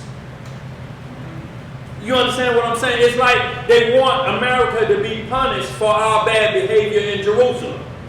Right. They're only going to be punished for furthering the affliction, taking God's punishment into their own hands.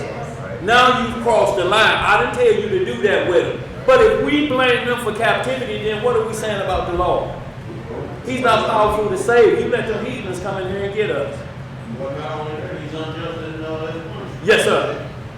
So he ain't going to punish them for our bad behavior when he put us in the hole. It Or just say in jail. If you get thrown in the hole, if they throw you in the hole, they are furthering the affliction, y'all. And that's what we talk about, stripping you of everything, and taking away comfortable living. He didn't tell them to do that to us.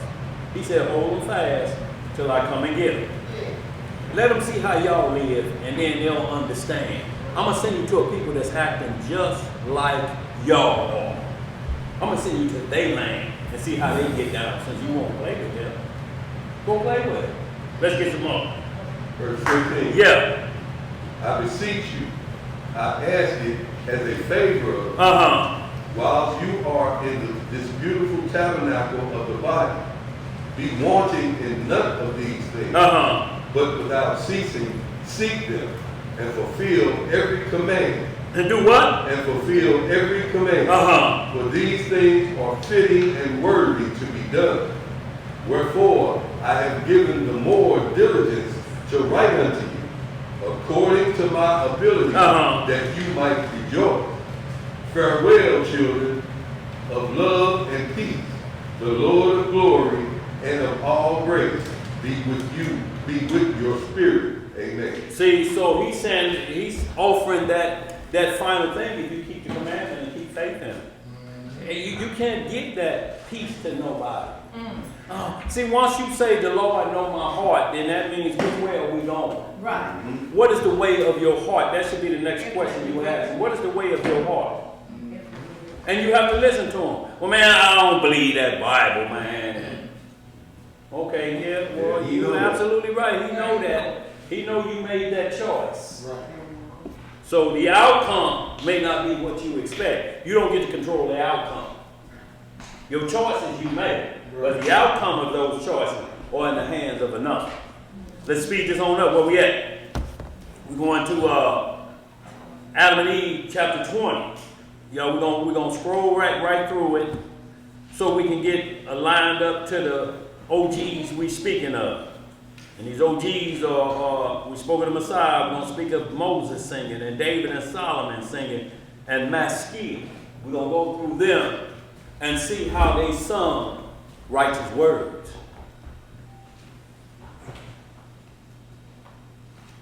Book of Adam and Eve. Look, the Lord's Prayer, when you read it, y'all know that's a song? Yes, sir.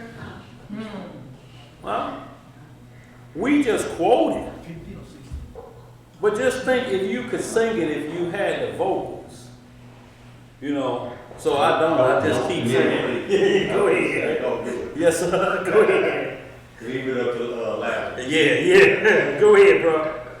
When y'all Google this again. Sacred Writings, Book of Adam and Eve, chapter 20. Y'all gonna see it. Sacred Writings, Book of Adam and Eve, chapter 20. And y'all, it's something very important with everything that's going on. It's going to explain with the Pope being elected. It's going to explain with what's going on with Diddy, because y'all are surrounded about the song. Everything going to be about the music when you hear it, how you respond. It's like when the tornado warning come out, it's based on how you respond. You can hear it down to the basement, or you can take it for face value. Man, that thing blow every first Monday, every third Monday, what is it? Every first Monday of the month. Yeah. Well, it's the third Wednesday. What you see is on up Saturday. Right. They don't care about what is blowing that Monday. It's Wednesday afternoon and it's dark outside. You think this just happenstance? Or they got their days mixed up? Yeah. Let's get some more, y'all. Who got it? Forgot. Said Adam and Eve, right? Right. Yeah. Second book. Chapter 20. Two by, you can put it up. Yes, sir. First book or second? First book. Should be first book, two by, right? That's the second book. Second book, okay. How do it start? After Cain had gone down? Yep. Yeah, that's where it starts. Okay. So y'all, what we going back, we always go back to the beginning of music and who was the first people that Satan attacked with his music scheme. So y'all won't think drill rap just started.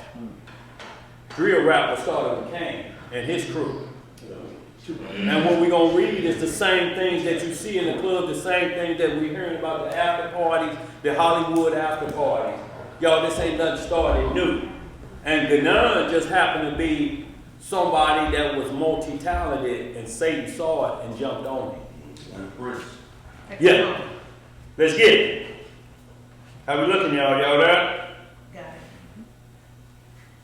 Adam and Eve, chapter 20, verse 1. After Cain had gone Hold on. down. How we looking, y'all? How they looking too bad? So far, so good. Okay, go ahead, bro. After Cain had gone down to the land of dark soil, and his children had multiplied therein, there was one of them whose name was Genon. What was his name? Genon, Genon was an offspring of Cain. G-E-N-U-N. Genon. Go ahead. son of Lamech. Son of who? Lamech. Who was the son of Cain? The first, Right? Yeah, the first polygamist. Yeah. Go ahead. The first polygamist. Yeah, his dad. Go ahead. Son of Lamech, the blind who slew Cain. Who did what? Slew Cain. So y'all see where we at, right? Because we on point with who we talk about the same in between Genesis and Revelation. Go ahead. But as to this Genon, Satan came unto him in his childhood. It is what? In his childhood. And he made sundry trumpets and horns and stringed instruments, cymbals and psalteries and lyres and lyres and harps and flutes. And he played on them at all times and at every hour. Y'all see how many instruments he could play fluently? They say he went to class. It's just Satan showed him how to read the notes, how to make the sound, how to blow into the trumpets. Prince never did have formal lessons. He could just watch you play. We got a lot of those out there. Levi Raphael never took any lessons, but he could play a keyboard. You know, don't know Jimi Hendrix played the guitar upside down. Y'all understand what I'm saying?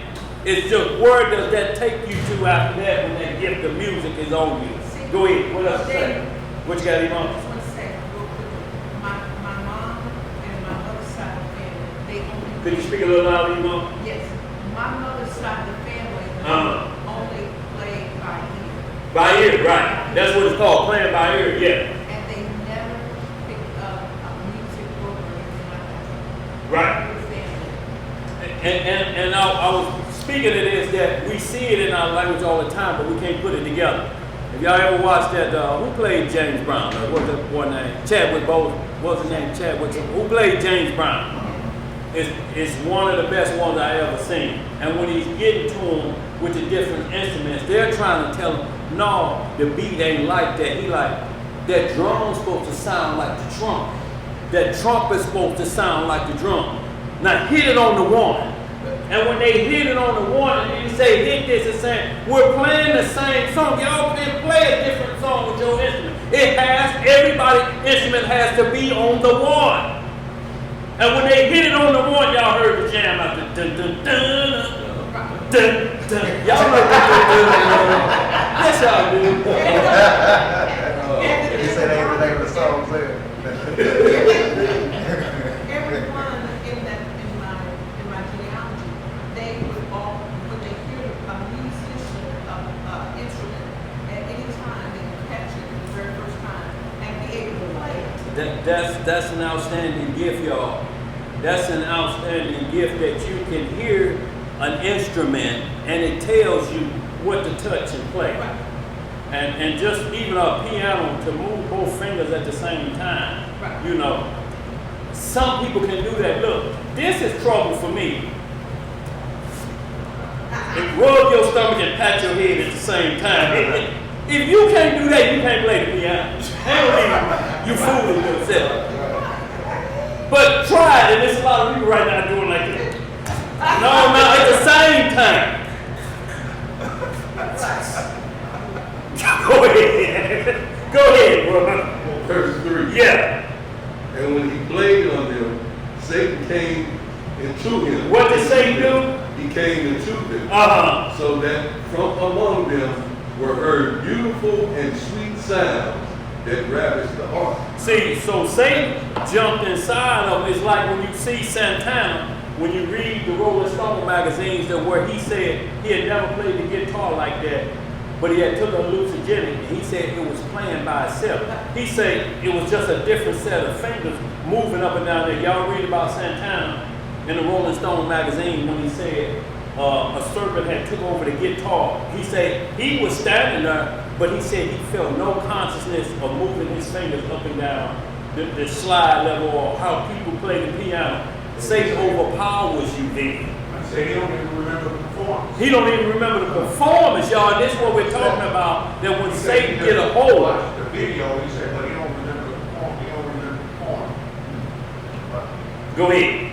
Verse 4. Yeah. Then he gathered companies upon companies to play on them. And when they played, it pleased well the children of Cain, who inflamed themselves with sin among themselves, and burnt as with fire, while Satan inflamed their hearts, one with another, and increased lust among them. So what he did is the beat create lust. And when you say that's my jam and you head to the floor and you are doing the things on the dance floor publicly that should be done behind closed doors, that's your jam. Your jam makes you lose your, I guess you would say, not your consciousness, but your inhibitions, your righteousness as a man. When that beat comes on, you lose yourself. In that beat, you lose yourself. You know, and that's what the beat is for, is so once it starts, the first thing you start to think about is, when that beat comes on, what am I supposed to be doing? What you got back there, sis? Then, Lord, don't judge me. I did go see Santa. And You went to see Santa? Yes, Sinners. Oh, Sinners. Oh, yeah, that's a movie. That's a movie. Go ahead. Go ahead. It's the music. It was the music, especially at Two-Body informed me that earlier. Go ahead. At the juke joint, they showed from 1932, and it jumped all the way up into the 2000s, how the music makes the people move and move around. But the vampires, they had ukuleles and fiddles. Yeah. And they were trying to get in, and they were standing outside the door. And their music, you couldn't even get any type of beat with their music, so they wouldn't let them in. Right. But you're right, it was the beat, because when the guy started playing the guitar, Yeah. and the other guy was on the piano, you just saw everybody doing everything in there. Like rave music. And they just jumping and bumping. And they, what kind of dancing is that? It's called slam dance. Right. You can But see it like- transcending time. Yeah. You know what I'm saying? From the beginning to what we at now. Every genre that was introduced, it was always labeled as devil music. Yeah. Because when me and Robert Kennedy went and did that our music study in the Mississippi Delta, we spent like 5 months down there researching the birth of the blues and then researching jazz and showing a connection of, you know, the lifestyle or the struggles of the musicians and visual artists. Yeah. That's what the connection we was making. But when we was down there doing our studies, we found that most of the blues musicians and early jazz musicians were always labeled as devil music playing, you know, as deserters from the church. Right. And so every genre, because even when rock and roll came out, that was considered the same. You know, so, you know, the devil always used a genre, you know, to get his message across that moves the crowd. Absolutely. And not to cut you off, Elijah, but he'll use the genre, spiritual genre of people that don't read the scripture. They just sing songs. But you notice, And he have them write those songs that's against the commandments. You may think it's a church song. but notice all American genre music comes from Israelites. Yes, sir. Yes, We sir. are the birth and the progenitors of every genre of music, even country. And look, this is the deal. So we should know how it's supposed to be played. Right. So why are we leading in the drill rap and the fornication songs? For the love. Because if you think about, you go all the way back to Robert Johnson, Yep. all his music was dealing with Satan. Right. Hail, hound on my tail and all that. You know, all about darkness. But they write it from their consciousness. Yeah. They just choose to do a song about the bad side. See, most people go through a bad side. So that's when it started to be labeling blues, because blues are my spirit is troubled. Yeah.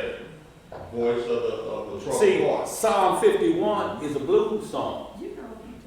That's David caused problems for Bathsheba and Uriah and himself. Then he had to explain, it comes from the beginning, how I was formed. I'm not excusing myself. I'm taking my blame. But I fell short because I have dying flesh. I'm not using that as an excuse. What I did was wrong. But that's a blues song. Yeah. If you put a blues lick on it, like Little Milton hit the licks for it, and it start off Psalm 51. The rain was over. The rain was over. Okay. But can y'all understand what I'm saying? If Little Milton or B.B. King just hit that guitar riff and then Psalm 51 start, it's a blues song, Psalm 51. It's his problem that he had, went against the Lord, was spared. And now at the end of the song, the blues song, is like I say, because the song should be commandment keeping. And if you break the command, then the song should speak of repentance and then recovery. So that's what you're looking for in blues. Because I'm miserable, I acknowledge what I did wrong, and now I repented, and here's the recovery process at the end of the song. It must be a recovery process at the end of the song, or you will stay in misery. Yep.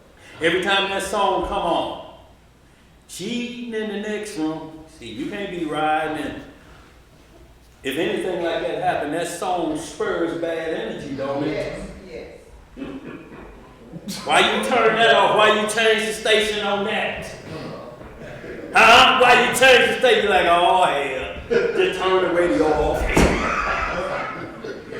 Go ahead, bro. You got something you want to say? Yeah. You like, I didn't even have that. I don't control Z100 radio. I didn't tell them to play that. Looking at you like you over here like this. Z100. Play. Yeah. Cheating in the next room. And you go ahead and play. Let's roll, y'all. Go ahead. What else to say? What you got up there too about? Sister Sherry Patton in the chat said Come on, Sister Sharon. they went to New Orleans, hired a voodoo priestess, and witch doctor brought them to the set and put that movie together doing spells. Hold and on. whatnot. Start that over, bro. We went to New Orleans. Talk about the movie. All the people, they didn't go to New Orleans. Say it again. They went to New Orleans and did what? She said they went to New Orleans, hired a voodoo priestess, Yeah. and witch doctor brought them to the set to put that movie together, doing spells and whatnot over the movie. Yes, sir. She also says, I have no intention on parking in that satanic movie. Let me ask you, did they ever watch The Exorcist? Who watched The Exorcist? I have. Huh?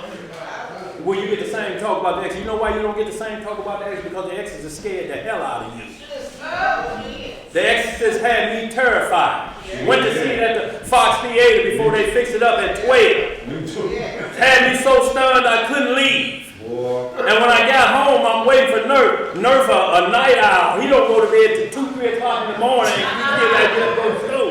I'm like, man, you ain't ready to go to school? Go to bed? Hey, I told you shouldn't went up there and watch that damn movie. Because all I was thinking is I was going to go down there and she was going to be sitting on my bed and spin her head around. What the hell you been waiting so long for? You know? And that tormented me. All the movies of it. Sinners is lightweight work considered me because you know why? They had demonic activity happening when they were filming The Exorcist. A few people died making that movie because they wanted to get it. Poltergeist, they wanted it so realistic. But if you watch this and say I'm not gonna watch that because of that, then you got to get rid of your cell phone because it's in you nasty movies on it every time you get on. You have to swipe it away, don't you? The bottom line is, where is your faith? And it said we're going to be in the days of Sodom and Gomorrah. What you think you're going to be around? You need a test. If you're promoting your righteousness, you need a test. You can do what we call fact-finding mission. You can be wise as a serpent, harmless as a dove. You look at it, oh, this is how Satan coming with the music. Well, if you say New Orleans, then it's still going on. You just getting now the understanding of what they got from. They just showing you their hand. Right. It's like Trading Places showed you who was the Dukes and the Teamers. But the thing is one thing is, you know, we're quick to quote scriptures Yeah. about faith. Yeah. No weapon formed against me shall prosper. Yeah. These ain't just talking points, people. We have to believe this. Yeah. We have to have faith in the scriptures, like the Messiah said. If you ain't got the faith in him, then yeah, you ought to be sure. Right. But this is what we need to understand. What movies are we allowed to watch? That's the next question. For me, what are we allowed to watch? That they gonna put on local TV and it's of the devil. What do you think the devil gonna put on for us? Who run Hollywood? He said, don't be scared of sudden fear. Right, that's it. So what are we scared of? All they're showing us, look, when we make a movie about Israelites or something, and they make a movie about something, it's still all the same behavior that's going to take place on planet Earth. The devil is just seeing who's interested. When you watch Sinners, it's saying who's interested in singing in New Orleans. That's all he asking you with that movie. And what do you see? But because he can't put free cases on you, Right. some movies you have to figure out, or you say this and that. But Sinners is lightweight compared to some of the gory movies that's out there. That's the truth.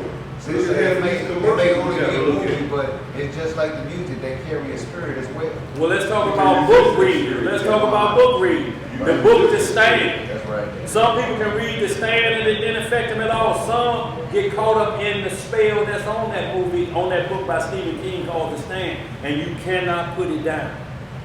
You're trying to get up, but you can't leave. It just got a grip on you, the book, and you flipping pages and you saying, I know I can get to work in 15 minutes if it ain't no traffic. And you've been saying that for an hour and a half. Don't do it.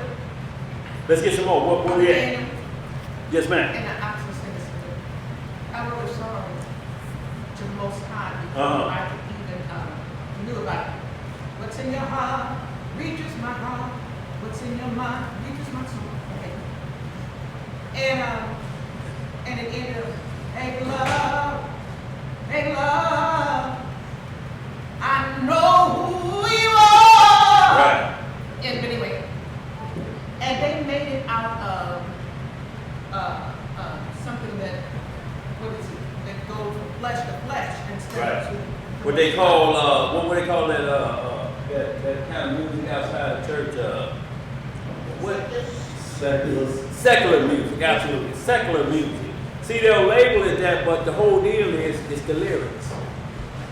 It's what the people don't understand the lyrics. If you name chapter and verse, maybe it'll be different, but you shouldn't have to name chapter and verse, Right. y'all. We don't have to have our hand hold. If Sinners, the movie, tell you you can't watch it, then you can't watch TV, period. All the TV, if you're watching one program, the commercial gonna get you. How long can you keep doing like this? Look, how long can you keep doing like this at the commercial? And then they get to the point that where it's so disgusting, your only choice then is to turn the TV off. Huh? That's the only choice you got, ain't it? right. Let's get some more. Verse 5. Yeah. Satan also taught Ganon to bring strong drink out of corn. Y'all see that? Now we got music and now we got drink. And we got strong liquor. Understand what Puffy and them is doing and what they got at the place. What does he promote? Ciroc and what else? The high-end corn liquors. Okay, so he's mastering the music, so to speak. But the only difference is he's a producer. He's getting everybody else to know music, but he's teaching them the opposite way. And the corn liquor is involved. What else is involved? Go ahead. Satan also taught Ganon to bring strong drink out of corn. And this Ganon used to bring together companies upon companies in drink houses. In drink houses. Oh, the juke joint. Yeah. The juke joint. Go ahead. And brought into their hands all manner of fruits and flowers, and they drank together. So the drink made out of fruits and flowers, so to speak. You know. And everybody drinking it up. Go ahead. What else happened in there? Verse Thus 6. did this Ganon multiple sins. Multiplied sins exceedingly. He also acted with pride. Y'all see why that's always there. With pride. Go ahead. He also acted with pride and taught the children of Canaan to commit all manner of grossest wickedness. Of the grossest wickedness. I'm talking about this the top of the chain wickedness. Sinners ain't got nothing, nowhere, ain't even in the ballpark with what he's teaching Ganon right here. Y'all, if they show that film footage of them parties at Puffy House, y'all will see the grossest wickedness that is taking place. Let's get some more. Which they knew not. Which they what? They knew not. And put them up to manifold, doing which they knew not before. Manifold is just meaning many different ways to do it. You think because you doing it over here, it ain't the same as that. It's going, if the results end up the same, if it's disobedient to the commandment, it's going to end up the same. Go ahead. Then Satan, when he saw that they yielded to Ganon and hearkened to him in everything he told them, rejoiced greatly, increased Ganon's understanding until he took iron and with it made weapons of war. So now we got the music, we got the juke joint, we got the bad drugs up in there, and now we got violence gonna take place. We're gonna put the guns in. Now we're gonna put the guns in their hands. So now you're in the club and we writing songs that mean kill your partner. Bust a nigga head to the white beat. And that beat, boom, boom, bust a nigga head to the, and the next thing you know, somebody got a bottle, they just on the dance floor with an empty bottle. And then you have to be, your back turned to them, your shoulders onto them. Boy, you dipping your spine, they move like that, it's like they ain't got no spine. And then they just club you in the back of your head. Boy, go ahead. Verse 8. Yeah. Then when they were drunk. Then when they were what? Drunk. So another law broke. Shalom, since you gone? Yes. Shalom. Shalom, everyone. Go ahead. Then when they were drunk, hatred and murder increased among them. One man used violence against another to teach him evil, taking his children. Now read that again. One man used violence against another to teach him evil, taking his children and defiling them before him. Defiling them before him. This is Judges 18 when they went to somebody. He gave his daughters to somebody else. Right. And then he don't care about them. Y'all can have them. It's the same thing happening in Hollywood when you see what's happening with Will Smith's son and what happened with Aretha Franklin daddy when she gave him over and knew that Sam Cooke or one of them had at 12 years old, and that was the first child, but she was in that house where the music was playing. All y'all, what's the latest movie about Aretha Franklin? Who played in that? It's called, what's that lady name? they got a documentary though, it's called, Yeah, the one says, what else she played? But she's doing a really good Aretha Franklin, but they gonna show when she went on the road, they took her on the road as a child, and she's in there with them adults in them drink houses. yeah, her daddy owned And it. his mama, her grandmama slapped her dad. She said, you had one thing to do to protect her. And now she's pregnant. You only had one job. Boy, she slapped fire out of his face. I'm talking about he was rubbing it like 1,000 bumblebees had started. Real quick and fast like that. And then she had another baby, had her own tour. Michael Jackson was on tour in Vegas at 8 and 9 years old in the juke joints. What do you know about Who's Loving You at 8 years old? Who wrote those lyrics for an 8-year-old? Let's get some more. Got a question back. Yes, sir. Casey Fields in the chat asked, Come on, Casey Field.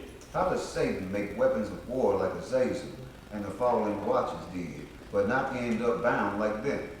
Why did Satan do it and not bound like the watch? Because Satan was thrown out of heaven for disobeying in the heavens. The watchers were sent down here to protect us from him. And they got lured into Satan's trap as well while they was on earth. So now it's like your protection was lured in. So now you get punished more than they do, or you have to wait. The punishment going to be the same for disobedience. Let's get it straight, it's going to be disobedience. But when you knew to do right and you were sent here for protection. It's like a bodyguard sent here to protect you, but he ended up taking you in harm's way. Right. Creator. Shalom, sister. All right. He put you in harm's way. You understand? Your bodyguard. He take you into the wrong territories and different things because you think I'll protect you from anything. No, that's not the way it works. So that's what usually happens. Let's get some more. What you got back there, OG? I had an incident this past week. My grandson, I picked him up from school. Uh-huh. So we was at a stoplight, and everybody was running the light. I'm just sitting there waiting on the light to change. He said, "Oh, why are you sitting there waiting on the light?" I said, "Oh, that's the law. If I'm running that light, I'll walk." I said, "Will nobody see?" But I said, He said, "Will nobody see you?" "Yeah." He said, "Will nobody see?" But the Most High see you. Yeah. Right. So it was amazing how we have a situation where we have teachable moments. Yeah. You see what I'm saying? Yes, sir. That was kind of spiritual for me, you know. Absolutely, because it's the innocence of a child. He's not knowing, he's just asking you. And at that point, you could have said, like Tupac, man, we ain't paying no attention to no white man's rule. Who I ain't gonna make you stop because you see red? But it also shows you he's very observant. Yes, sir. Yeah. Absolutely, and that's what you have to be careful of, that you don't damage. The innocence of a child, you got to be careful what you let them see, and that's why the Most High say, always have them around at your feast days. Not in the grown folks' business, but feast days is for everybody. So if you're going to have a grown folks section, you have to wait till their bedtime is there, so to speak. You understand? So we don't get them involved with grown folks' behavior, because they'll act wrong. Let's get some more. Verse 9. Yeah. And when men saw they were overcome, and saw others that were not overpowered, those who were beaten came to the nun, took refuge with him, and he made them his confederates. So now we're talking about people who the contract, you owe them money. You selling 20 million records, but you owe them money. Right. So now you got to kowtow to their wickedness to get your money back, or to get some money back. And that may mean sell us your likeness or give us your catalog. Well, with that catalog, we're going to do everything with that catalog. Your music is going on the next homosexual commercial. Creator. Your music will be in the background. Let's get some more. Verse 10. Yeah. Then sin increased among them greatly, until a man married his own sister. What he do? Married his own sister, or daughter, or mother, or others, or the daughter of his father's sister, so that there were no more distinction of relationship, and they no longer knew what is iniquity, but did wickedly, and the earth was defiled with sin, and they angered God, the judge who had created them. So sex was with, it didn't matter who you got with. Family, it didn't matter. So you lost your identity of things, and that's where you always hear the jokes of the trailer park. Incest. Incest, that's what they're talking about. Is that your sister or that's your brother? You know. You see this one comedian named Nikki Glazer, she always, her jokes are infused with trailer park. My daddy taught me these things. You know, in the crowd we go, oh, come on. You know. Or they tell jokes like that about the priest, you know, the Roman Catholic priest. He would just throw jokes out there like that, yeah, sitting on the lap or something like that. You go, oh. The people that say, oh, think you're going against a religion. No, they're just telling you the dark side of it. Right. And you don't want to accept it because you don't want to believe it. This new pope is on the hook about somebody he freed that was into altering the little boys. The altar boys are being altered. He on the hook. He gave them a blind eye. Look away. See, Trump is going to bring that up on him because he was going off on Trump and his vice president. The new pope had some bad words for them. So you know what? So when I was young, back when I was young again, there was a young lady that was telling me that her own uncle, when he would come and visit her, and she actually prayed so that she could get this out of her spirit. But when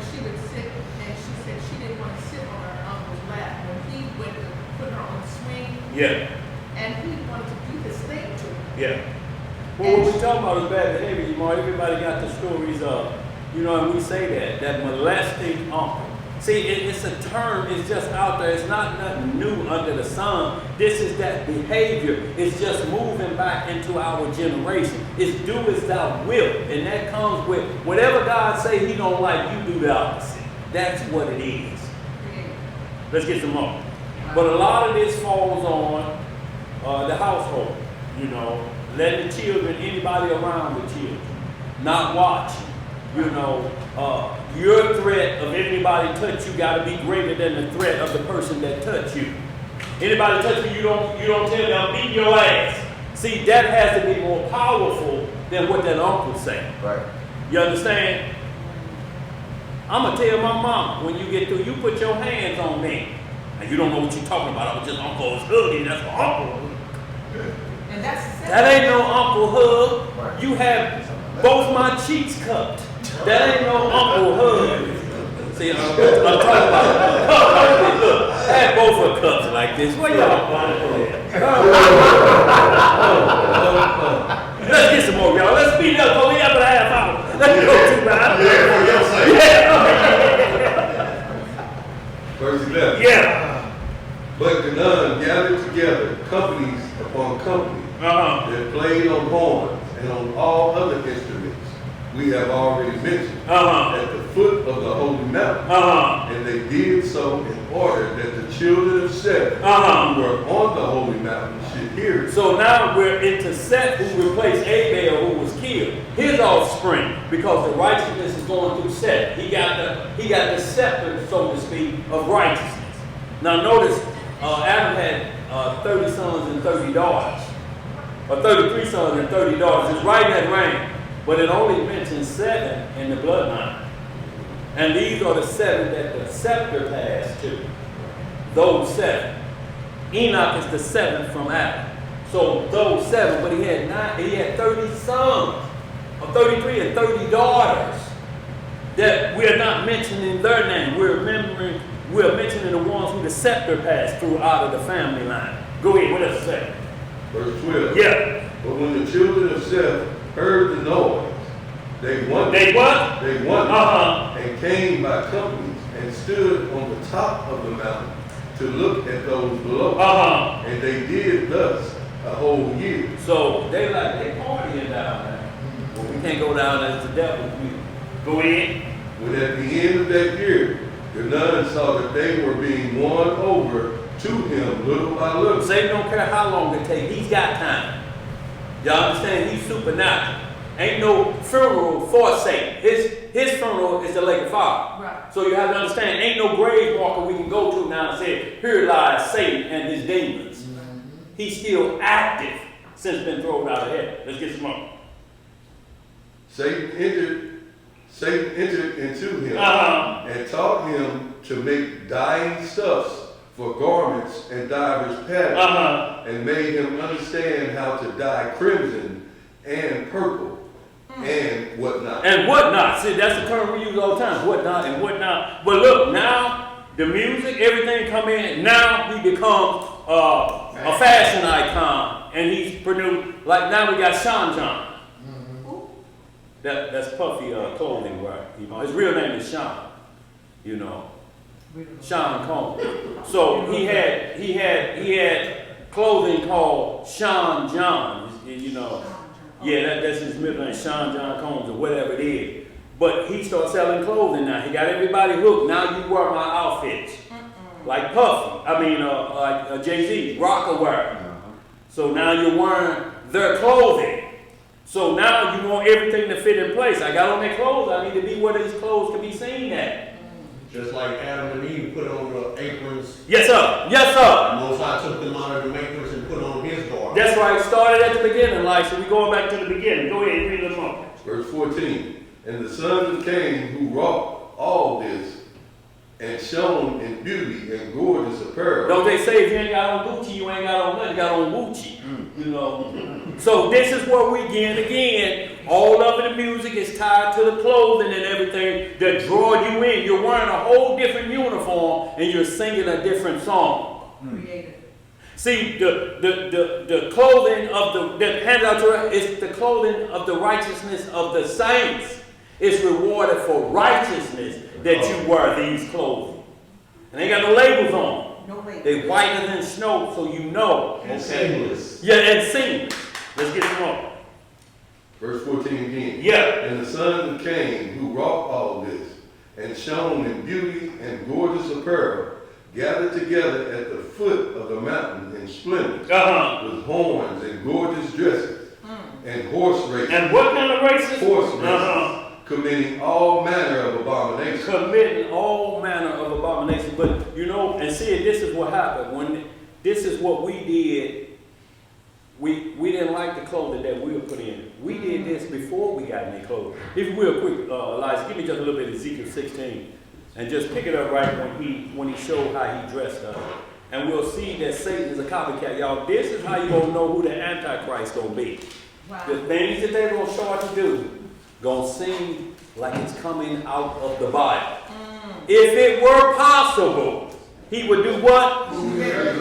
The very elect, y'all saying the very elect, he would get at the 144,000 if it were possible. But commandment keeping is what it is. It makes it impossible for him to get at you when you keep commandment. Because that's all he got. All he got is, what did God tell you? You telling me like, have a little fun. And that's where it goes left field at that point. But the devil always gonna ask, just like if you go to the doctor and say, what's wrong with you? I don't know. Well, you want another pill? If that'll fix what it do, can I still eat pork if I eat that? If I take that pill? Sure. But you're gonna get a little kickback and you're gonna have to take this pill. And then that pill gonna give you a little kickback and you're gonna have to take this pill. Instead of just asking, what do I need to do to get off the pills, doctor? And every doctor give you a prescription. And this is why we have to be careful when we label the demons, is because the prescription always has a diet on it.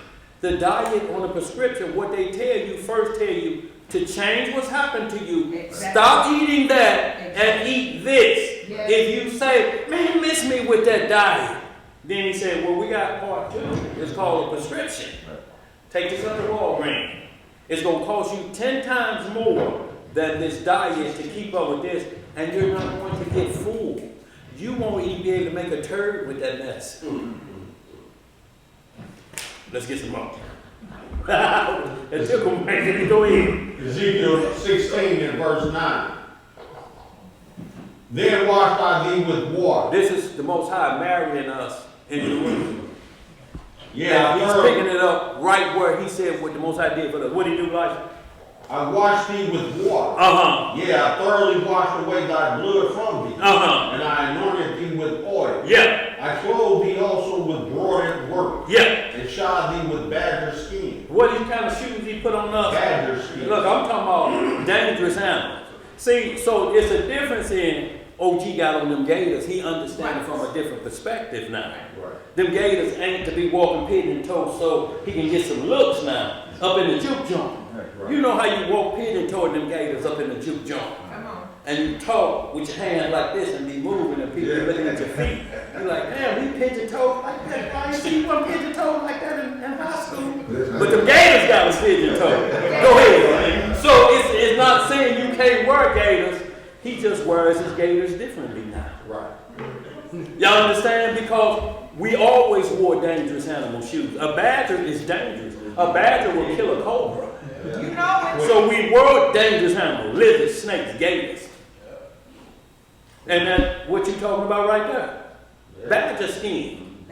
Badger skin also covers the Ark of the Covenant. Yes, sir. Because it's super waterproof. Waterproof. Exactly. Let's get some more. And puncher-proof. Yes, sir. And I girded thee about with fine linen. What kind of linen? Fine linen. And I covered thee with silk. I decked thee also with What did he ornaments. do? Decked thee also with ornaments. Y'all heard that when you used to say, boy, I was decked out. Go ahead. And I put bracelets upon thy hand. So jewelry is there, And a chain on thy neck. And a chain on your neck too. So where they copying this from? They just copying everything the Lord do, but turn it into wickedness. The chain they give you have an idol on. A Jesus image or something. or a cross or a different thing. Y'all understand? They're taking the same playbook, they just switching it to evil. So that you can't really see the difference. Let's get some more. And I put a jewel on thy forehead. What did he put on their forehead? A jewel. And earrings in thine ears. And a beautiful crown upon thine head. Thus was thou decked with gold and silver. And thy raiment was a fine linen and silk. So it's not that the Most High don't want us, we can't get dressed up, y'all. The Most High never said that. That's how he dressed us up. He wants the world to see what it looked like in righteousness. Why wouldn't you have on the best silk in righteousness?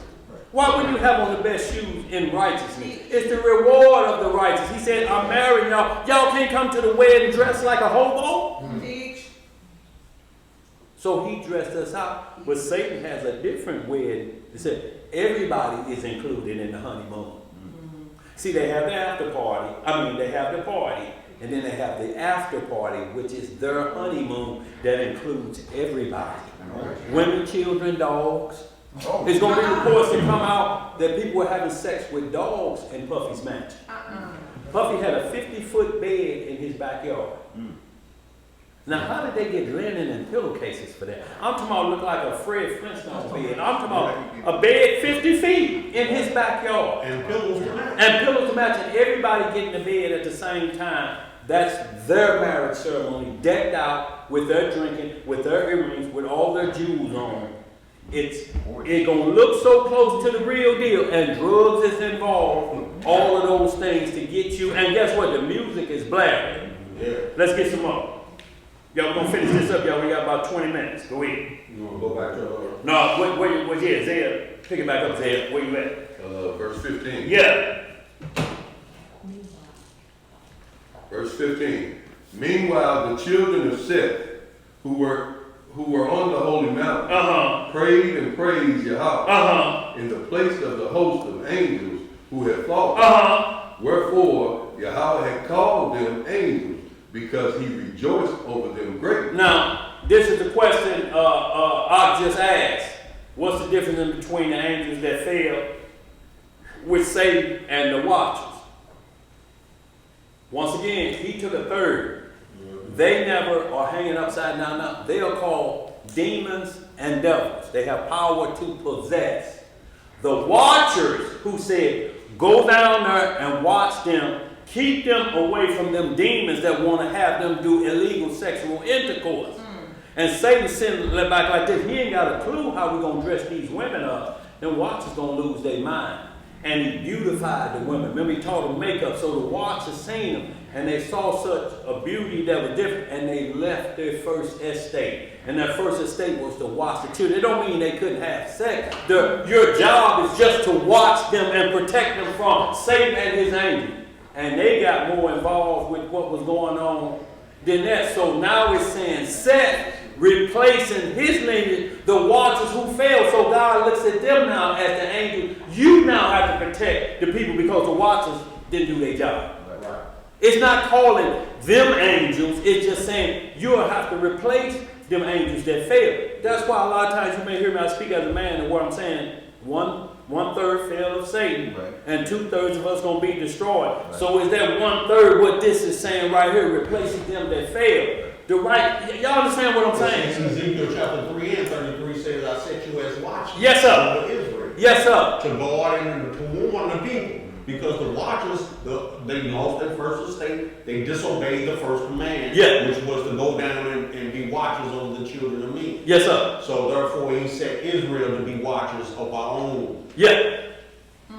You know, we have to find righteous men that help. Now, we still got the archangels that help. Yeah. We still got Chief Prince Michael and Gabriel and Raphael. They still doing what they never failed. They never left the heavenly realm, so to speak. But the watchers came down here and they lost it. So now they hang upside down in darkness until judgment, where Satan and his demons still get to run the earth, possess people.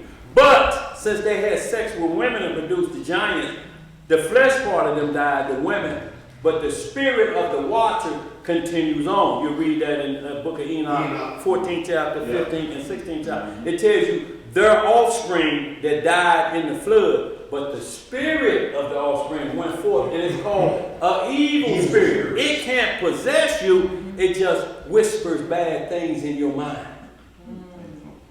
You know, degenerable things in your mind. And that's what the spirit like to control. Like seeing a woman or man, and you see them ordering pork, but you're looking at their body. See, you forget that they're being unlawful because you're watching flesh. Yeah, give me the Big Mama burger with all of the unlawful helpings on it. That's Enoch chapter 15, verse 8. Yes, sir. And you look and say, she's rotten to the core, but that body, man. I'll straighten that out later. No, you won't. No, you won't. You gonna give in. Right. What you gonna do? You like Destroy you later. Right. Let's get some more. Verse 16. Yeah. But after this, they no longer kept his commandments, nor held by the promise he had made to their father. But they relaxed from their fasting and praying, and from the counsel of Jared, their father. And they kept on gathering together on the top of the mountain to look upon the children of Cain. Yeah. From morning until evening, and upon what they did, upon their beautiful dresses and ornaments. You see how that was? And these dresses were called revealing. Oh. And the ornament revealing. Isaiah 3rd chapter, we fell into that. Tinkling ornaments, brass. Ain't nothing wrong with that because it's just that, and what to say, mincing as they go. Yep. Mincing is just another term for switching. Switching the club and you be, whoa, boy, look here. What's that switching in that revealing dress? And looking at me in the other way. Where you get that shirt where the buttons start at the navel? And then go down. Ain't no buttons up here. His chest over Taco Meat showing everywhere. He in the club like that. The Taco Meat? Boy, right. Like I said, boy, look here. Run Taco Bell out of business. Go ahead, bro. Verse 17. Yeah. Then the children of Cain looked up from below, Yeah. saw the children of Seth Right. standing in troops on the top of the mountain, and they called to them to come down. But the children of Seth said to them from above, we don't know the way. Then Canaan, the son of Lamech, heard them say they did not know the way, and he bethought himself how he might bring them down. Then Satan appeared to him by night, saying, there is no way for them to come down from the mountain on which they dwell. But when they come tomorrow, say to them, come ye to the western side of the mountain. So Satan know the way down. It's just like the size of the north. But skip down to verse 31 there for time's sake, because we got to get through a couple more scripts in these last 17 minutes. Go ahead. Verse 31. Yeah. And when they looked at the daughters of Cain, So they came off the holy mountain and looked at the daughters of Cain. at their beautiful figures, At their what? beautiful figures, Uh-huh. and at their hands and feet dyed with color, and tattooed and ornaments on their faces. So face tats drove you to another level. Go ahead. Tattoos on their hands and feet. Yeah. And dyed the color like them inner. Yes, sir. Many colors. Go ahead. The fire of sin was kindled in them. Then Satan made them look most beautiful before the sons of Seth, as he also made the sons of Seth appear of the fairest in the eyes of the daughters of Cain. So that the daughters of Cain lusted after the sons of Seth, like ravenous beasts. Like what? Like ravenous So beasts. the women was licking their eyebrows more than the men. Wickedness personified. Go ahead. And the sons of Seth, after the daughters of Cain, and the sons of Seth, after the daughters of Cain, until they committed abomination with them. But after they had thus fallen into this defilement, they returned by the way they had come. Now we're looking for to go back where we come from, back up to the top of the mountain. Wickedness that took place. You know, 2 or 20 minutes is over. Now you're back to your senses. You understand what I'm saying, Lyson? Now you won't buy in. It's like getting with a woman or a man and then ask them after the deal is done, you can't get pregnant, can you? Right. You ain't got nothing. Your face smooth because you ain't got nothing, right? How you didn't ask all the questions beforehand. Right. You understand what I'm saying? Yes, sir. So that's what happened, y'all. And once the deal is done, it clicks back in. Now you're thinking righteously at this point because the dirty deed been done. Wonder if she got something. Wonder if he the one been passing that nasty woman disease. That nasty man disease too. Right. When you seen him scratching publicly, that wasn't no new dance. Do the chicken scratch. Do the chicken scratch. No. That's a bad night itch. They just made a song out of it. Let's get some more going here, bro. Verse 33. Yeah. But after they had thus fallen into this defilement, Yeah. they returned by the way they had come and tried to ascend the holy mountain. Yeah. But they could not. But they what? They could not. Because the stones of that holy mountain were of fire flashing before them. Just like in the Garden of Eden. You can't walk through fire. Right. See, the Most High know where to keep you back. The way through that door is fire. Now you bet with your bad self, go on through there and swivel your hips now to that dance tune. Let's get some more. No, how far you got? We can hold right now. Well, you ain't got a couple more. Go ahead down to verse 38. 36. And by reason of which they could not go up again. And Yahweh was angry with them and repented of them because they had come down from glory and had thereby lost or forsaken their own purity or innocence and were fallen into the defilement of sin. Wow. Then Yahweh sent his word to Jared, saying, These thy children whom thou didst call my children, behold, they have transgressed my commandments and have gone down to abode of perdition and of sin. Send a messenger to those that are left, that they may not go down and be lost. So it's always been a remnant since the beginning. This before the flood is just a remnant left. Let's get some more. Then Jared wept before the Lord and asked of him mercy and forgiveness. But he wished that his soul might depart from his body, rather than hear these words from Yahweh about the going down of his children from the holy mountain. See, and that's the same feeling we should have when we think about our ancestors, what they did. We had our own language that we complained about, arguing with each other. We had that. We had our own kingdom. We had our own government. We had our Air Force of Angels. We had a Navy. And we had the power of the Most High behind us. And we wanted what the nations had. Which was nothing. Which was nothing. Go ahead. Verse 37. Yeah. But he followed Yahweh's order and preached unto them not to go down from that holy mountain and not to hold intercourse with the children of Canaan. But they heeded not his message. What they do? They heeded not his message and would not obey his command. And that's what they're doing today with the videos. It's not like you see Jewish female, I should say, Edomite female singers dressed like them. It's just the daughters of Israel dressed like harlots and the men dressed like pimps.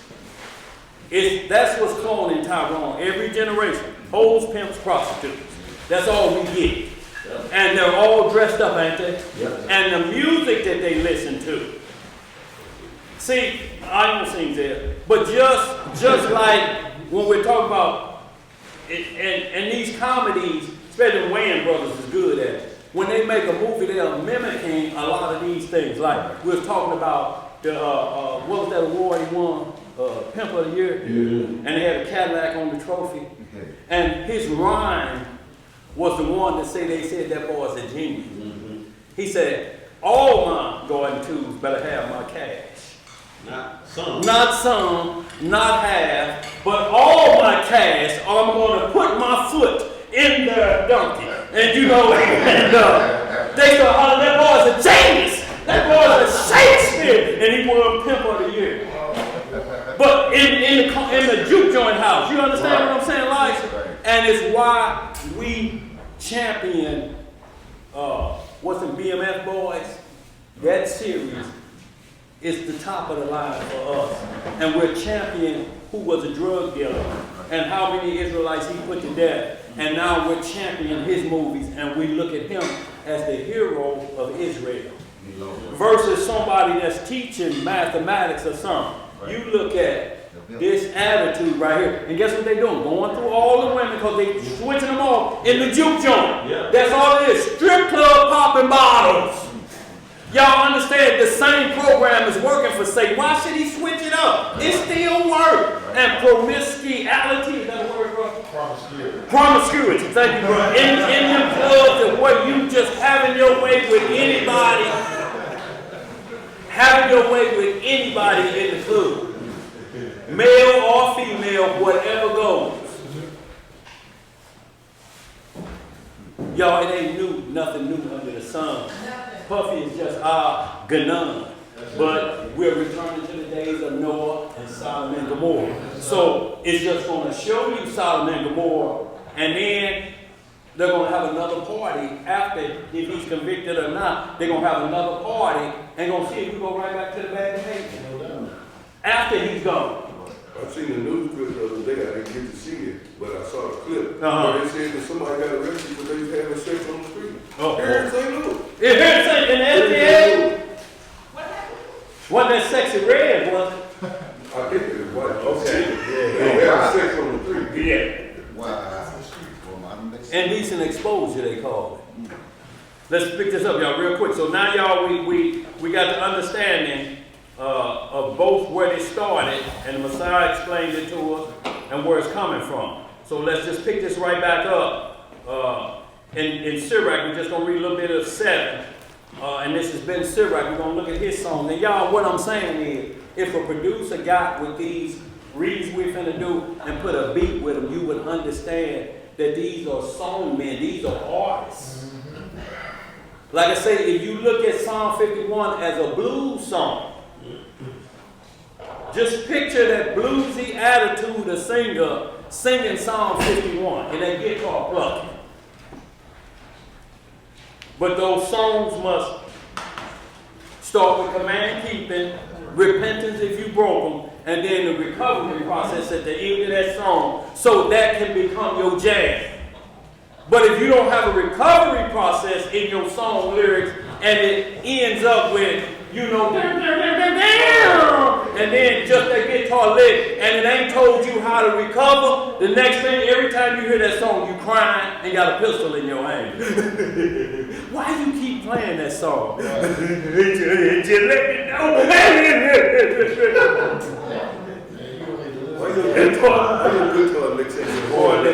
I'm not a musician there I would like to be, bro.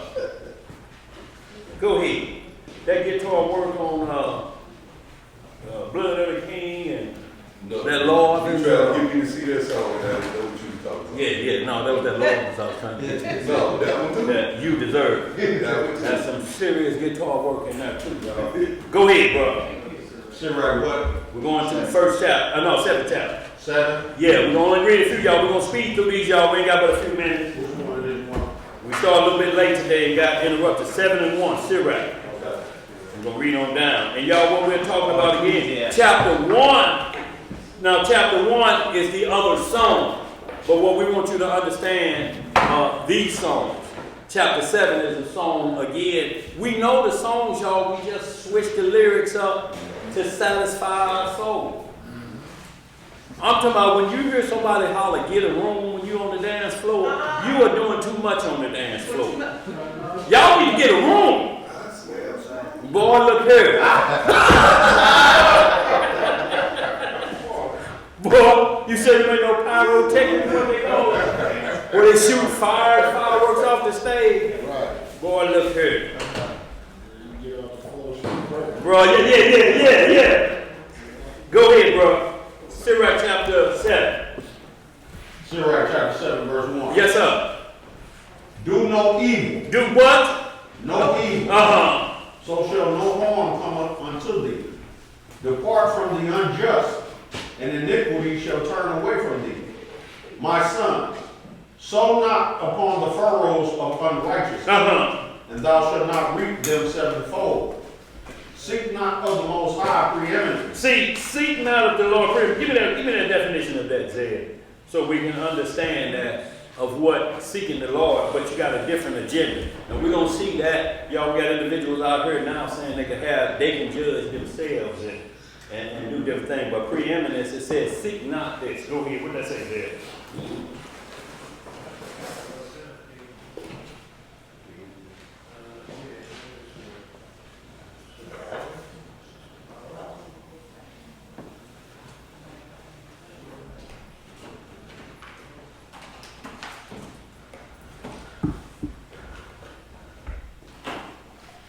Preeminence, the fact of surpassing all others' superiority. See that? The fact of surpassing everybody. And they get to the point of where they want to surpass God. Like the rabbis that teach the Talmud, we can surpass God. He ordered with us, we right. You got folks reading these strange dentist books and different things, so they can make their own judgment. You understand? They are challenging the Most High. They're saying, we above Him. He tells you you can eat that. We say no. He tell you order man to go kill everybody in the nation, but they still won't tell you that he gave that whole nation 400 years to repent. But they jumping on it like that. You know what I'm saying? They're now putting themselves preeminence above the Most High. That's what they're seeking. I want to have more righteousness than that. I'm leveling up. No, you deviling down. That's what it is. Go ahead. What else to say? No, go ahead. Read down the 5. Okay. Yeah. Verse 4. Yeah. Seek not of the Most High preeminence, neither of the king the seat of honor. Neither the king the seat of honor. If I was in Donald Trump's position, see what I would be doing, well, you got a long way to go if you were in Donald Trump's situation. If your aunt had tested, she'd be what? Your uncle. So don't even seek like if I was the king, what that is, preeminence. You want to be somebody else. Go ahead. Justify not thyself before the Most High, and boast not of thy wisdom before the king. Seek not to be judged, being not able to take away iniquity, lest at any time thou fear the person of the mighty, and lay a stumbling block in the way of the upright. So this is what we got with them camps. They have what's called a Maserati of counsel, where they pass judgment, but you can't punish nobody for sin of the law. So they go through the same process right here. Seek not to be judged, being not able to take away iniquity, lest any time thou fear the person of the mighty and lay a stumbling block in the way right. So what happened was General Yohanan spouting to all Israelites, I'm the third in command of all heaven and earth. And then a white man show up and you change your tune. And you bow down. Now you bowing down and you've been hollering, I'm at the top of the chain. I'm third in command. Tell that white man that. Right. And go put your warrior clothes back on and get out of them interview clothes and that hair slicked back with goose grease. Go ahead, where we at, bro? Verse 8. Yeah. No, 7. Offend not against the multitude of a city, and then thou shalt not cast thyself down among the people. Bind not one sin upon another, for in one thou shalt not be unpunished. They say you can try to lump them all together and get one charge, but you won't. You're going to get a charge for each one of them. This government do that. You ain't getting off. We ain't combining nothing. The only thing we combine is federal and state charge. They say they're going to run concurrent. They charging you 25 years. The state charging you 25 years, but you're going to do 25. You ain't getting off. Right. Let's get some more. Be not, say not, Most High will look upon the multitude of my obligations. And when I offer to the Most High, Elohim, He will accept. So, hell, my righteousness going to outweigh what I do bad. He know my heart. He know my heart. You sure about that? Let's get some more. Be not faint-hearted when thou makest thy prayer, and neglect not to give alms. Laugh no man to scorn in the bitterness of his soul, for there is one which humbleth and exalteth.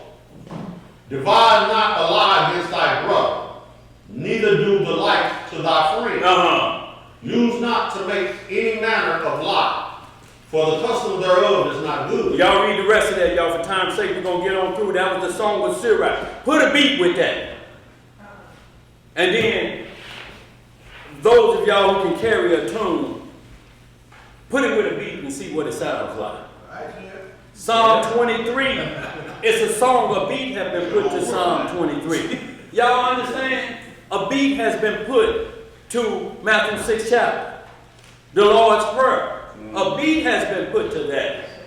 Y'all understand? Just sing it every feedback. Yes, sir. Let's get some more. Where we at? Let's get on to the next. That was Ben Sirach. Y'all also read the first chapter. That's a song he put together as well. So now we're going to the OGs. Like I say, let's get this next OG, Moses. Exodus 15:1, y'all. These gonna be some quick ones, and we're gonna get on out of here. And remember, y'all, they control the music. So that means you have to be wise as a servant. If you are going to get into the music business, Jake has New Music Monday on every week, where artists submit their new tracks. But he has to review those tracks. He has to listen and see what happens. You know, what do they end up saying? There's some songs out there y'all say, that sounds so nice, but guess what it got in it? It got in there that the Most High got a wife sitting up there on the side with him. The song is beautiful, but just that one lyric changes everything. A little leaven to do what? We're going up to see the King. Where you going? To see him? Or you talking about going up there to him, or is it coming down here and you're talking about going to Mount Zion? Yep. We need to know where your lyrics at. Are you going out of space, or you coming, or you staying here on earth? Because you got a lot of Christian music. That's what we're talking about. That sing about the Most High and to sing about Christ, but say the laws don't exist. The laws don't exist. That's what we're talking about. Go ahead. Exodus 15:1. Yeah. Then sang Moses. What did what? Sang Moses. And the children of Israel this song unto the Most High, and spake, saying, I will sing unto the Most High, for he hath triumphed gloriously. The horse and his rider hath he thrown into the sea. The Lord is my strength in song, and he has become my salvation. What has he become? My salvation. Through song. Go ahead. He is my God. He is what? He is my God. And I will prepare him in habitation. My Father's God, and I will exalt him. So the song inside of you got to keep your spirit clean. You can't be humming the words of iniquity. You understand? That can't be your jam. And look, it always starts out with the music. Before a parade happens, the band comes out. Before a team play any sports, the band come out. Before Israel went to war, the band always come out first. The music gets you into the mood or whatever. It just can't get you into that vile mood. It sets the tone. Yes, sir. So his next song, just run this real quick, 32 and 44. And we ain't gonna read, we just tell you Moses had a couple songs. Moses was a songwriter too and could hold a note.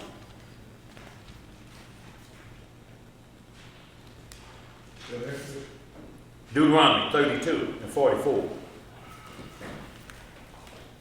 And y'all, what we're talking about, these songwriters, y'all, why are they continuing? Why is singing is always around? Why are they instruments? See, and that's what we have to be careful, because you'll have people saying that's the devil's instrument. That y'all don't understand. Satan copied this from somebody. Yes, he didn't make this up out of his own. He used to play the instruments in heaven. He can't be righteously. You know what I'm saying? He can't be an imitator if he created. If he created, how is he an imitator? What? Say that again louder, though, like. He can't be an imitator if he created.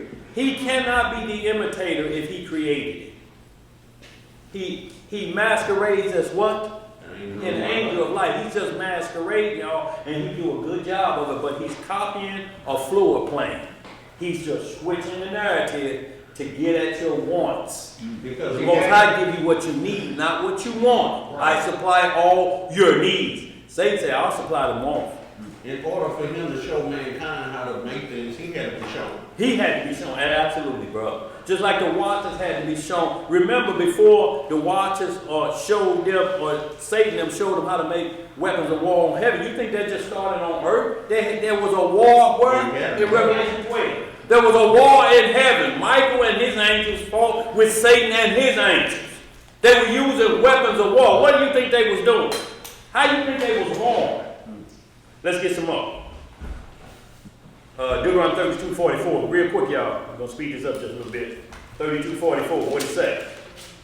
Deuteronomy 32, verse 44. And go down to Moses, 49, Elijah. Go ahead. and Moses came and spake all the words of this song. Of this what? Song. So all of Deuteronomy 32 is a song? Y'all talking about a disco version.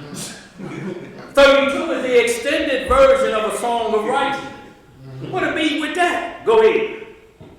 In the ears of the people, he and Hoshea, the son of Nun.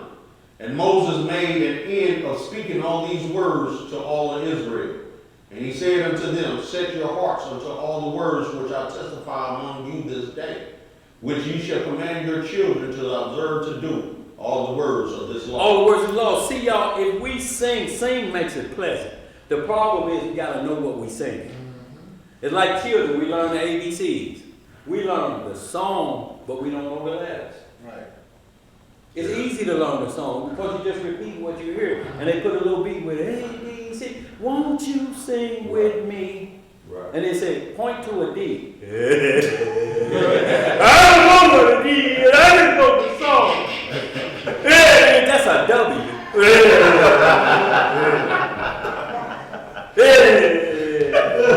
Are you correct?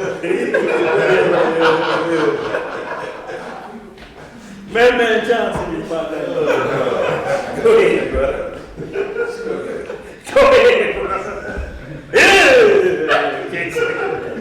Go ahead, bro. Oh, boy, stuff. But it is not a vain thing for you, because it is your life. And through this thing you shall prolong your days in the land. Go over Jordan to possess it. Now let's see about Moses sang a bad lyric while he was in the wilderness, and he had to pay for that bad lyric. Go ahead. And this after he told them what song to sing, the Most High said, I still owe you, Moses. Because you teaching the song righteously now, you messed up on the lyric.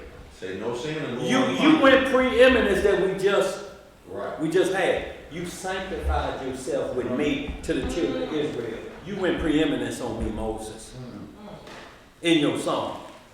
But what happened is he made an angry song. You understand? Should we give you water and strike the rock? He told you, no, I told you to read these lyrics to him. I told you to put the beat to these. Now you can put some drill rap in here. Let's get some more. What it say, Elisha, right there for And it. the Most High spake unto Moses that self-same day, saying, Get thee up into this mountain, Abarim, unto Mount Nebo, which is in the land of Moab, that is over against Jericho. And behold, the land of Canaan, which I give unto the children of Israel for possession. And die in the mountain. And do what? Die in the mountain, whither thou goest up, and be gathered unto thy people, as Aaron thy brother died in Mount Hor, and was gathered unto his people. Because you trespassed against me among the children of Israel at the waters of Meribah, Kadesh, in the wilderness of Zin. In the what? Wilderness of Zin. Because you sanctified me not in the midst of the children of Israel. Yet thou shalt see the land before thee, but thou shalt not go thither, unto the land which I give unto the children of Israel. Now look at the reverse role of this of Jeremy. He's standing on the mount and get to look into the promised land of righteousness, where music is played righteously, but you just get to look at it. You don't get to come to the party. No, you're gonna die first. You can't come to this party like that, because you're gonna be who everybody started talking about and dancing for. Next thing you know, we're gonna have Moses tracks. Y'all understand what I'm saying? The people be looking at you, no man, miss me with that King of Kings jam, man, put Moses and the striking the rock on, nigga. You understand what I'm saying? And then it'd have been a thing. Man, you gotta strike the rock. Yeah. No, I ain't got it. Go ahead. Yeah. Leviticus 18 chapter, verse 4. What it say, Ye Sam? shall do my judgments and keep my ordinances to walk therein. Yes, sir. I am the Lord your God. Ye shall therefore keep my statutes and my judgments, which if a man do, he shall live in them. See, I am the Lord. and What was Zeb- that? I'll play that one. Zeb always, Leviticus 18:4 and Leviticus 18:4 and 5. look, notice the song of that artist, he always say, I'm a mess with my friends on. See, that's a blues song. That's blues a song. So we have different genres. You have jazz, y'all, that the horns is just playing. We only had jazz when we surrounded Jericho. 7 days worth of jazz. Blow the horn, and it's gonna knock the wall down. Then y'all charge in. So y'all understand? So in like manner, Satan is trying to knock the walls down with song. Real quick, y'all, we got a few minutes.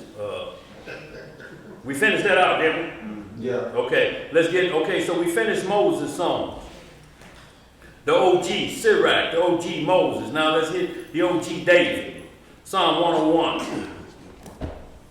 And then we already said that Psalm 23 is a soul satisfying song, a song of protection. And Psalm 51 is a blues. Psalm 23 is like a rap. You understand what I'm saying? The way it put the words together. If you put a beat behind it. Psalm 101. Psalm 101. I will sing of mercy and judgment unto thee. What he gonna do? Sing of mercy and judgment unto thee. Y'all see how he started off, how his lyrics start off? I'm gonna sing righteousness. See, where the devil keeps saying, can you sing sin? Righteousness don't sail. Ain't that what they say? Yeah. Righteousness does not sail. Now you won't own a #1 Center magazine. You want it, don't you? You want the Grammys. You want all that, don't you? Well, you're gonna have to sing sin. It's plain and simple. Do you know how to dance? Do you know how to wiggle and drop it down low and bring it back up high? Do you know any of that stuff? Go ahead, bro. Let's get some more of that one. I will sing of mercy and judgment unto thee, O Elohim, will I sing. I will behave myself wisely in a perfect way. O when wilt thou come unto me? I will walk within my house with a perfect heart. I will set no wicked thing before mine eyes. Yes, sir. I hate the work of them that turn aside. It shall not cleave to me. A froward heart shall depart from me. I will not know a wicked person. Whoso privately slandereth his neighbor, him will I cut off. Him that hath an high look and a proud heart will I not suffer. Mine eyes shall be upon the faithful of the land, that they may dwell with me. He that walketh in a perfect way, he shall serve me. He that worketh deceit shall not dwell within my house. He that telleth lies shall not tarry in my sight. I will early destroy all the wicked of the land, and I may cut off all wicked doers from the city of the Most High. And you have to understand, why don't you hear these type of songs in the church today? I'm talking about with these lyrics written like that. Everything else is, don't worry about your sin. The Messiah got you covered. Keep on doing what you're doing, but don't worry about your sin. Because it's governed by Satan. Yes, sir. And guess who's at them parties? The top Potter's house man. Ask him, have you ever been swallowed up? Have you ever been? Chris Brown couldn't even handle that. And he over, you know, it has been a couple of them parties, but that messed him up. And I'm talking about the way he was sounding was like he was swallowing at the same time. Didn't it, boy? Y'all heard it? Yes, sir. He put emphasis on it. He been to that party, y'all. And like Jay said, he nervous. He done backed out. He done took a leave of absence. But like I say, if they show that picture with, like he say, them ostrich feathers hanging out his ring, them yellow stilettos, homeboy gonna be a hot mess up in there. In the house of Ganum. And notice what he called himself, try to change it to love. You understand? You call this love, what you doing in that mansion is love. And notice what he's saying now. Everything I did was consensual. Everybody wanted to do what I was doing. I didn't force nothing on nobody. It's that corn liquor and that dope you got in there though. And that baby oil. Let's get to the next. Stuff in the baby oil. Yes, sir, GHP. See, he gonna do 15 for them scratched out serial numbers, so he gonna do time. If we can get this other sexual stuff in, then you locked up for life. You'll get we gonna get 15 out of you for them weapons and that GHP. We gonna get 15 automatic. But the other crimes is what we trying to put you behind there with the death penalty when you kiss the baby. Let's get this last artist, the son of that psalmist and song master David, his son Solomon. And he went through some rap and some blues and some final jazz, so to speak. But real quick, y'all, Proverbs 1.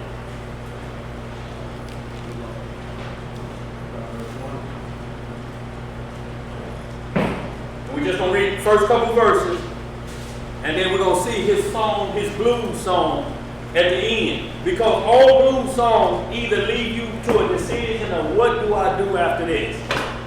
It's the problem if your song don't have recovery, like Lil Milton walking the back streets and grind. Ain't no recovery behind it. And that guitar there, that's why I walk the back streets and cry. Cause she told me you ain't got half of nothing to keep me halfway, please. Now, boy, look here. And look, you listening to that and you in the same mindset, thinking the same thing that happened to me. I'm championing my agility and ability, and it didn't do no work.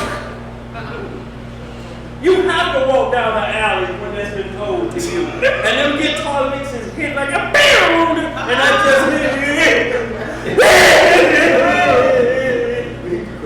boy, look here.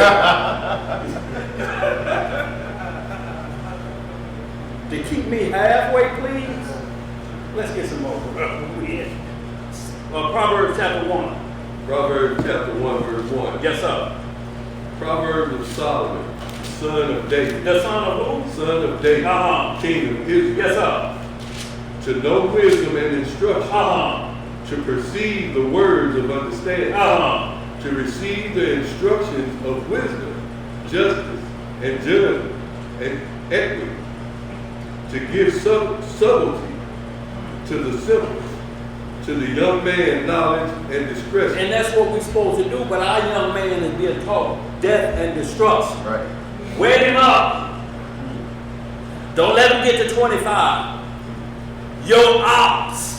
Think about it. All that gang violence, if we turn that toward somebody else, you understand? But it's in our neighborhood. Wake him up. Drill rap. It ain't this. This is how the song is supposed to go so that you come up out of that mentality and bad behavior. Y'all, a song can change the whole mood on you. If you ain't got Christmas all the way out, they're going to put on them Temptations. And the Temptations going to be hitting them notes and singing, and that music is going to be hitting. And before you know it, you singing at a stoplight and some Israelites looking at you right like this. Silent night! Holy night! Oh, that's well, look. Boy, even with your friends is on. Look here. How it says like a prologue, it says the key word in Proverbs or in his wisdom Solomon song, the ability to live life skillfully, a godly life in an ungodly world. You got to use skill. You have to be wise as a serpent. You have to be harmless as a devil. You have to understand everything, every tool the devil uses to create chaos in your life. Don't play that song if you know it's going to cause trouble in the house. What you playing that loud fall? You trying to send a message? And if we don't look at the recovery process, if there's no recovery in that process, it's a bad song because it ends in death and destruction. So just real quick, Song of Solomon, that's all I want to read. Y'all read that whole Proverbs 1. Song of Solomon right after Proverbs. And see, that one's to the Lord. You know, it's information that you need to have and what you need to sing to him. Thank you. Where we at, Song of Solomon? Look at that here. Right up Ecclesiastes here, please. Yeah, right up Ecclesiastes. And we're gonna see how many it says Solomon had how many songs? 1,000 songs, right? Mm-hmm. So y'all, we talking about an artist. You talking about a catalog. 1,000 songs? How many albums would that be?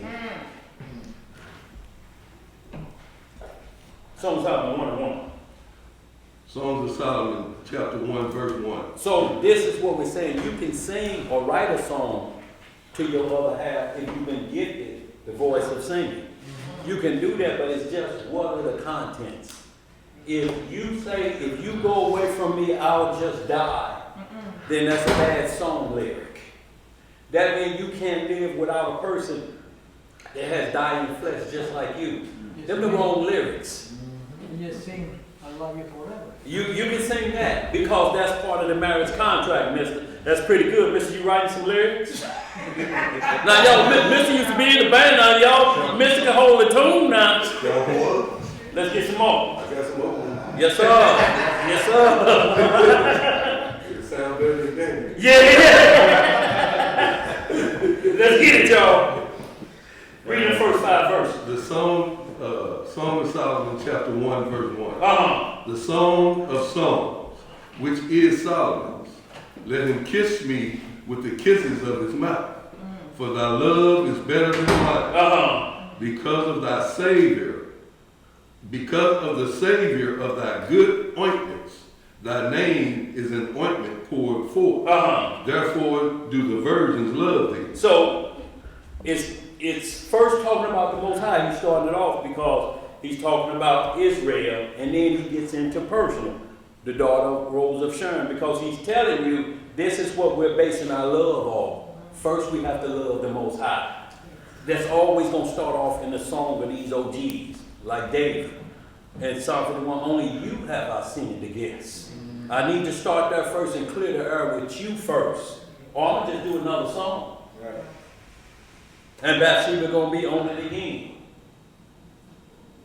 Let's get some more. Verse 3. Yeah. Because of the Savior of thy good ointment. Uh-huh. We on verse 4. Yeah. Draw me, we will run after thee. The King has brought me unto his chamber. Uh-huh. We will be glad and rejoice in Uh-huh. thee. We will remember thy love more than wine. So hold it right there, y'all. Hold right there, but you hit chapter 4, verse 1. So now he's in a collab song with this woman. She can sing too. They got a collab. In a sense, like you would have Avant and what's that other woman name? They sing together real good. Kiki White. Yeah. So that song like that, y'all know that song. You know they play it a lot. Yeah, I ain't gonna sing it there. You be trying to put me in the city. I ain't want none of that yet. Yeah, right. I'll put you in the room about the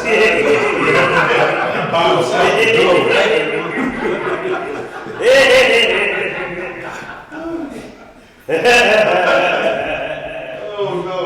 Yeah. Go ahead, bro. Songs of Solomon, chapter 4, verse 1. Behold, thou art fair, my love. Behold, thou art fair. Thou hast dove's eyes within thy locks. Thy hair is as a flock of goats that appeared from Mount Gilead. Thy teeth are like flocks of sheep. See, she's comparing him and she's singing her lyrics about, that love between man and woman or engaged man and woman. Go ahead. Thy teeth are like flocks of sheep that are even shorn, which came up from the washing, whereof everyone bare twins, and none is barren among them. So baby, what she's saying is all your teeth are in a row. They straight. Every teeth, like you got the 2 front teeth, they perfect. They the same size They the same width, they look the same, you know. And the rest of the teeth fit in. It's like a tiger, they call him saber-toothed tiger because them front teeth is this damn long, you know, so they're not matching up. But go ahead, that's why they call them tiger wounds. Go ahead.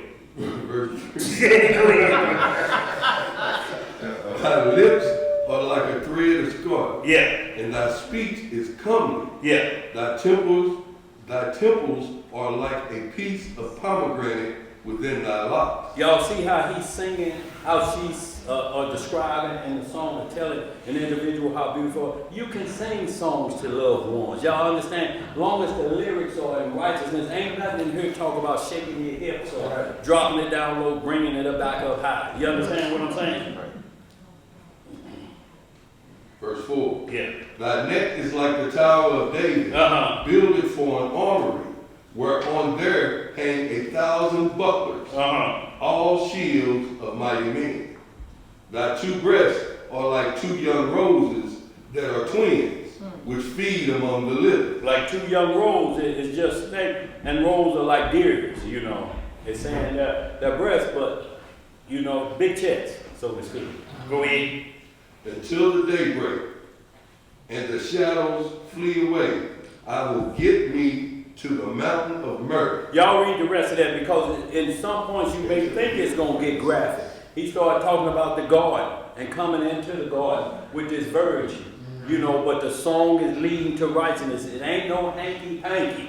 She said, you got other women that love you. Why you want me? He said, because you special. You know, the Shulamite daughter that he's singing to. Absolutely. So she's saying, why me though? Why me? Why you falling in love with me like this? And they go on, y'all. This song got 8 chapters in this song. Yes. A true love song. Yes. Now, too bad I sent you an email. Zeb may not have, you got it yet? It's God's word, 298. Zeb may not have faith in me that one day I can hold a note, but Big Ruff do. Show him, man, that they had. No, I'm just telling you. I'm telling you, you ain't said nothing about it. Show him the picture to me. The Big Ruff believe I can hold a note. I believe you're gonna have me come with a Jamaican style. Y'all know. Solomon on the beat, man. Yes! Yes, sir. You see it too, man. They came through, bro. Here, I'll show it up here, bro. Zoom in on this, y'all. This Big Ruff got me in the studio. Zoom in on that. Y'all see that? Y'all see that? You zoom in on that Ruff. You got flavor in me, bro. I believe I'm coming with a Jamaican flavor. That's my contact. Let's get it, y'all. We gotta finish up. We out in 2 minutes. Let's get it, y'all. We finished King Solomon. Y'all also read Ecclesiastes 12 is his final song or his blues song that he starts off in that. He talks about the crime. What you laughing at over there, like? He starts out about vanity and the wisdom, and then now the recovery process. Y'all understand? Let us hear the conclusion of the whole matter of that song. How does that song end in the book of Ecclesiastes? Let us hear the conclusion of the whole matter. Fear Yah and keep his commandments. What they saying out there too, by they waiting on that album. It's scheduled for release the 25th. It's about 30 LOLs. Yes, sir. It's scheduled for release, y'all, 25th. So if y'all hanging around, Everybody crying in it.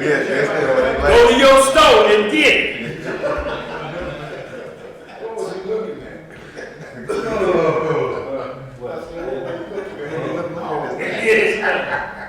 Go ahead, let's get y'all. Where we at? So we finish up, y'all. Let's get this last artist, y'all. Let's get this artist's name. The last of the OG songwriters. His name is how you pronounce this? Maskil. Let's go to Psalm. First, let's go to 1 Kings 4:29, and then we're gonna go to Psalms 89. We're gonna close on out of here. We'll give the final homework, and we'll close on out. But y'all know this in the book of Daniel. The 1st and 2nd chapter, and when we talk about you can't be involved, you can't be around, it ain't saying like you can't go to, look, if you go to a family reunion, they may be playing some of that bad music, unless they got hold of the DJ to say, I'm not playing that, all I got is clean version, I'm not going to play that.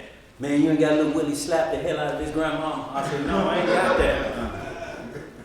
What about Rufus put a foot in his uncle's ass? I said, I ain't got that either. Man, he went back on the pulpit, he ain't got nothing up there. I said, I tell you what, I'm finna play some Al Green. This'll run y'all completely out of here. But just would ask y'all no respect. I mean, it just told me they all grown. Right. So you want to play this in front of your grandmother because we're all grown. You think she want to hear that now? She want to hear what it says. Boy, look at that. At least she'll be cooled off. Let's get it. How you know about that song, Zed? Okay. Boy, did the flow pack it. But that's all they do. Yeah, before I did it. Oh, boy, they gonna run you out of here, wasn't it? And never heard it all the way through till last week when I played it. Wow. Yes, sir. They got a video about that. My wife said, that's not just Everybody look, all the sisters around here got fans. They do them there. Yeah, pop that thing. Go ahead, bro. Where we at? 1 Kings 4:29.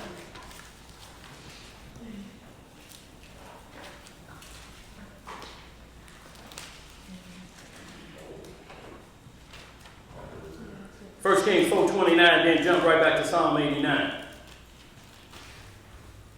1 Kings 4:29. When Yahweh gave Solomon wisdom. What did he give Solomon? Wisdom. And understanding. Exceeding much. And largeness of heart. Even as the sand that is on the seashore. And Solomon's wisdom excelled the wisdom of all the children of the east country. And all the wisdom of Egypt. For he was wiser than all men, than Ethan the Ezraite. So this was a descendant of Ezra. He was wiser than Ethan. And Heman. And Calcol. And Darda. The sons of Mahal. And his fame was in all nations round about. Now we're going to see how many songs Solomon had. The wisdom, he was an artist, wrote every day. Go ahead. And he spake 3,000 proverbs. What did he speak? 3,000 proverbs. That's like raps, y'all. Yeah. Proverbs are like raps. They just hit to the point. There he is walking deceitfully down the road, don't know, going to her house is the highway to hell. You know, it's just like rap songs do today, but if you put a beat on that, you would understand perfect. Go ahead, what else he had, Raj? And his songs were 1,005. And he spake of trees, from the cedar tree that is in Lebanon, even unto the hyssop that springeth out of the wall. He spake also of beasts, and of fowl, of creeping things, and of fish. And there came of all people to hear the wisdom of Solomon from all kings of the earth, which had heard of his wisdom. Until the devil came and said, look, y'all need to get him to change his lyrics, but we got to wait till he get old. He ain't going to accept the lyrics now, but let him get old. And y'all, some young tenders out here worshiping a different God. He going to let you sing what you want to sing because you're getting on his nerves. You're giving him the blues, but he ended up telling him, going with what's giving me the blues, y'all going to do. Just leave me the hell alone. Right. But we have to go back to why they were singing to him, because we're choosing wives out of everything. But it said he had more wisdom than these individuals. But this individual had a song in the Psalms. David didn't write all the songs. Moses wrote a song. Y'all have to understand that. Get Psalm 89. Real quick.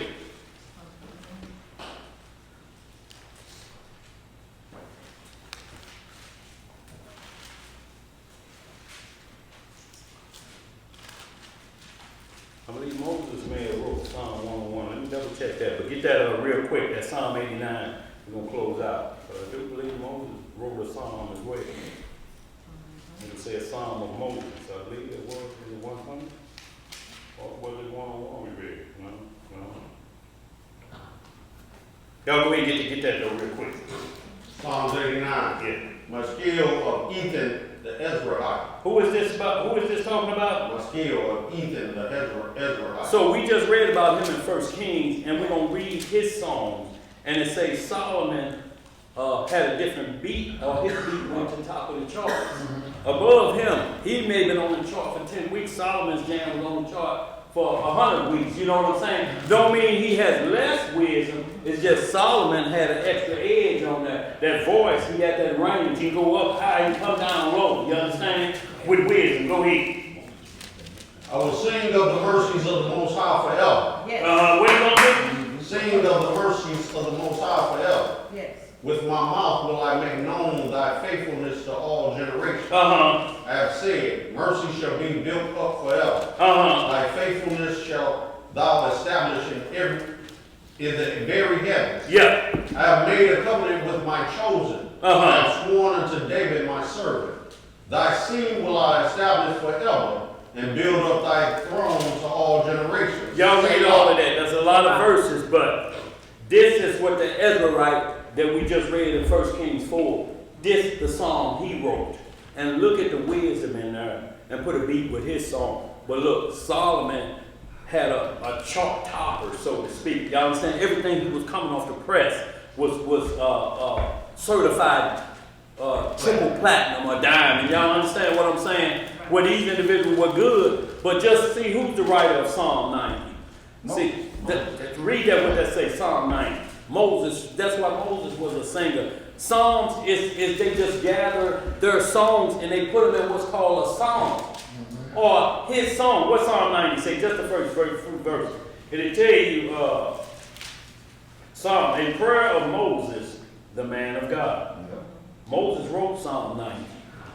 See, and that's why we be in our mindset that David wrote all the Psalms. No, y'all, we have to be diligent in this. It's other people wrote Psalms. Proverbs and Psalms are just showing us our artists, so that when we look at our artists out here, we know what line they got to follow. Because look, if they come out of the secular world into this, you know, if we just judge them like what they're doing, they may not understand this. What they do know is what they offer them.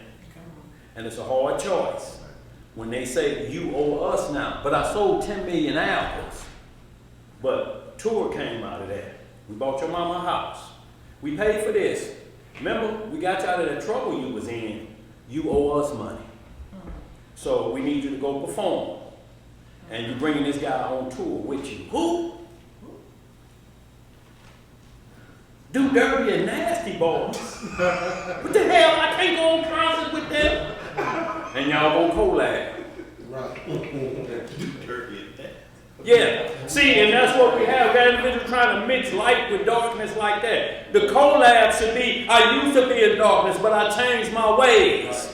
And you coming back, yes, he did, because I changed mine first, and I told him. Boy, I'm almost there, ain't it? And you know and you know you right like that. But if the dark side got you singing and you throwing up, you an Israelite, and you doing like this with a dark side individual and collab, something got messed up. Right. Or you'd have been compromised. And you know, a lot of the early rappers said, like King Play was saying that back in the early days, they used to mix collab gangster rap with conscious rap. Yeah. Because they said the gangster rappers couldn't get insurance on the hall. Right. Turn them up. Places. So they would mix conscious rappers with them to go on tour with them so that they can get insurance on the venues that they were performing. So they had to collaborate in order for them to get seen. Let's run these last few, y'all. Just Matthew 26 and 26. Gonna hear the blues of the Most High. But it had a good ending for us. Matthew 26, 26, and then y'all we'll close out Revelation 14, 1 through 3, and then everybody read 15 all because it's the final song. And y'all listen to the words of the Pope again. The first thing he said, I will sing a new song to the Lord. What kind of, well, you talking about me? I bet he really can't hold no nothing. And y'all understand this, the book of Daniel, it starts off like that. And look, Daniel is in corporate.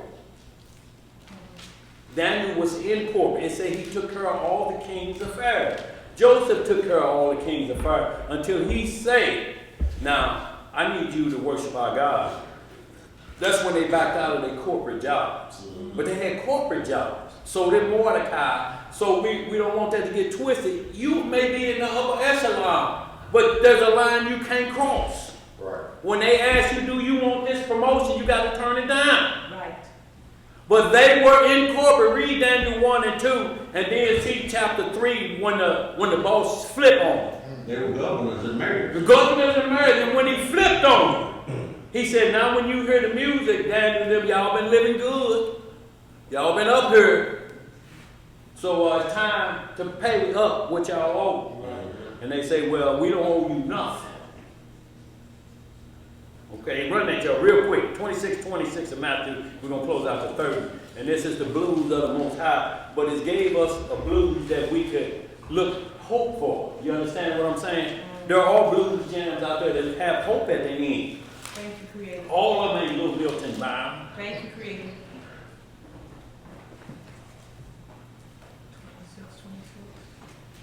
26. Go ahead, Ariel. Oh, I'm gonna get that last song. I know you are, but you can get this last reading too. What you Matthew 26, he should be well rested. Yes, sir. He may be thinking about a song he want to write. Look, Zell put a beat with his song. Look, the prayer song. Yeah. Reading the book of Esther. He put a beat with that. The radio drop too. Who did that? Who was that? Tom, I forgot what his name. Oh yeah, that was Octone, not the DMV. Octone was a producer. Actually, Octone, that baby crying in that what was that Timberland song? Yeah. Y'all know with the lead. Yeah. That's his daughter. He produced that. Oh, wow. And they took the credits from him. But that's his daughter making that noise. That's Octone out of the DMV, DC up there. Wow. Who did that track for him? Go ahead, where we at? We're in the book of Matthew, chapter 26. Let's start the reading in verse 20. Now, how y'all understood what I was saying about that song? And y'all was saying, y'all knew that. What that is? When somebody holler out, that's Aaliyah. And Timber. Y'all, huh? Name the song. But, well, I didn't name the song. I just said the same. What I say? What's the name of the song? I don't know the name. See, the art. We knew what song. That was more than deep. But look, I said Hold on. Right. Look, soon as I said that's when they holler back there. Oh, that's it. Now, why would I was saying, dum. Hey, Dum. Why did I ask you to say, man, that's Cold Train? Hey, your real heard you say that over time. She was the one that screamed that out. She know you. You know that shit. Boy, I tried to get past with that. Y'all listen. But look, she had to give us the answer too to the dum. Oh, we called her. I said, what's that dum? I said, everybody knows dum. She came with the song title and everything. Jason said, oh, that's Cold Train. This right. She done heard you in that whole mimicking. She said that's what he do in his spring. Every time this song come on, you do. You're in the basement. See, y'all trying to keep me from finishing, and then they were saying I was long-winded, and we got out of here. Go ahead. the book of Matthew, chapter 26 and verse 26. Yeah. And as they were eating, Yeshua took bread and blessed it and brake it and gave it to the disciples and said, take, eat, this is my body. And he took the cup and gave thanks and gave it to them to say, drink ye all of it, for this is my blood of the New Testament, which is shed for many for the remission of sins. So right here we see this song starts out with commandment keeping and then repentance to the people, because that's for the remission of sins. Repentance. Go ahead. Verse 29. But I say unto you, I will not drink henceforth of this fruit of the vine until that day when I drink it new with you in my Father's kingdom. So now blues come in here, but it's a positive end. oh, we ain't gonna drink no more like that. No, we will drink again, but it's gonna be later on. So yes, it sounds like, and then he started explaining. Now let me tell y'all about the blues I'm about to face. They're about to crucify me. But notice they sung together the righteous part, but he's saying it's an end to this song. But don't worry about it. I'm doing it for y'all so that we have repentance, so that y'all have repentance. That's why I gotta sing this blues song for you. So question, Brother David. Yes, ma'am. I know we gotta hurry up. You know, when I was in a Christian church, they were saying you can't take the Lord's sacrament, as they call it, and you sin that day. What happened? Say again. Before you sin, you couldn't take the sacrament. Lord's. Well, they never tell you what the sinning is. You have to reveal it to them. And then it may not be a sin, or it may be a made-up sin to take sacrament, because you have to understand they have a whole different set of writing on what sin is. When you couldn't take the sacrilege, did you report it to them, or they reported it about you? This is what I'm trying to understand. When you say they said you can't take it because you're a sinner, then nobody should have been biting off of that wafer. Nobody, especially the Pope himself, because of what he said. Holy Father, that's violation of Matthew 23. That's why he's saying the song he talking about singing, is he going to say, I'm the Holy Father? I'm who y'all been waiting on. Holy Father, call no man Holy Father. Call no man Reverend. That's it. And already he say, I'm ready to sing, I'm the Holy Father and I'm the Reverend. And they talk about his numbers. People crying out there and he ain't said nothing. Right. Did we finish all that up, y'all? Yeah. Revelation 14, 1 through 3, y'all call.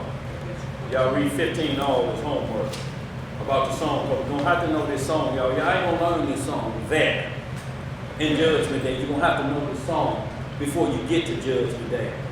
Solomon told you what song you have to know. Let us hear the conclusion of the whole matter. That should be a hook. Let us hear the conclusion of the whole matter. You know, Zeb, think about that. You put that in a hook. Let us hear the conclusion of the whole matter. Liza, look. Now I don't know why Liza talking. Liza called himself being a rapper. Yeah. Yeah, Liza had one lick, one lyric. It's just like this. And he can prove it to it. Boy, y'all little almost passed out.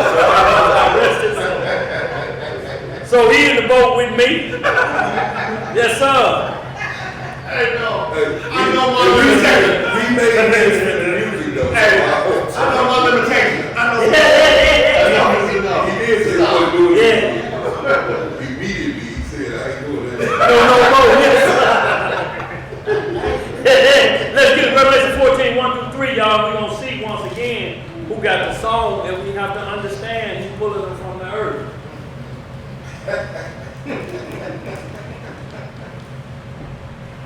Not only they got instruments with them. Go ahead. The book of Revelation, chapter 14, and verse 1. Yes, sir. And I looked, and lo, a lamb stood on the Mount Zion, and with him 144,000, having his father's name written in their foreheads. And I heard a voice from heaven, as the voice of many waters, and as the voice of a great thunder. And I heard the voice of harpers harping with their harps. Y'all hear that? He hear a voice in the harps. Not only hear a voice in the thunder, but he can hear a harp and tell you what the lyric is when they hit that note down. What that means. Go ahead. Verse 3. Yeah.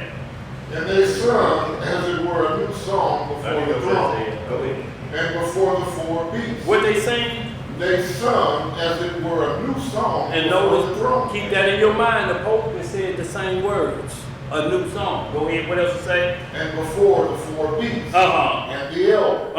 And no man could learn that song but the 144,000 which were redeemed from the earth. So we talk about the 144,000, but Revelation 6 and 9 go in and say, so more people gonna learn the song.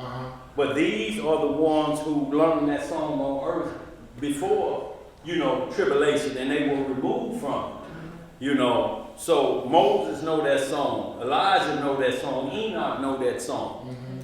Y'all, we gotta learn the righteous lyrics, y'all.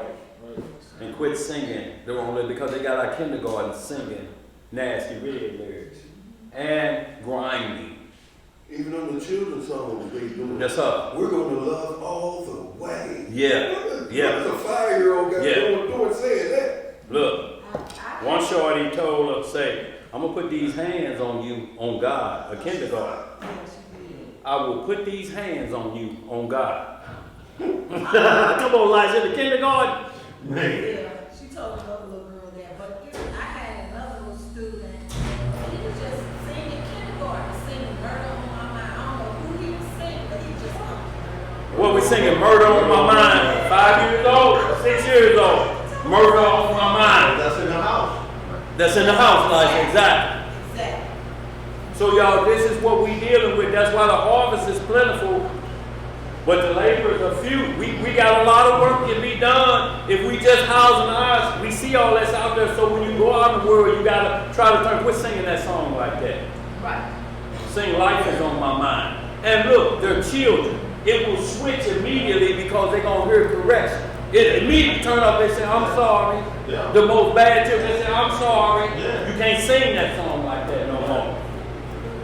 And they put everything into those. They want to be children, Like right? children, we force them, parents, it's adults that force them into a whole nother, Yeah. you know, age bracket. Yeah, put them in. It's like when they turned us out in the wilderness to get the children up. He knows the same formula. Yeah. So he try to get the children to bring them up so that brings forth his wickedness. Yes, sir. That's why he wiped everything out and said, we're going to start with a new generation. Old heads gone. We're going to wipe y'all. Y'all want to go back to them songs in Egypt. What said, love your mother. The imitators doing the same thing. Y'all understand? So y'all going to close on out of y'all read Revelation 15 all because we're going to need that song. We're going to need to know this song, y'all. It's the songs are right. We sing it every day, y'all. When you ask forgiveness, you sing it, but you can't backtrack on your lyrics. Let's get it, y'all. A lot of people sing, and we be stunned if we found out a lot of Hebrew artists who singing songs written by another nation. Yeah. Well, even written by themselves, that's promoting Satan. Yeah.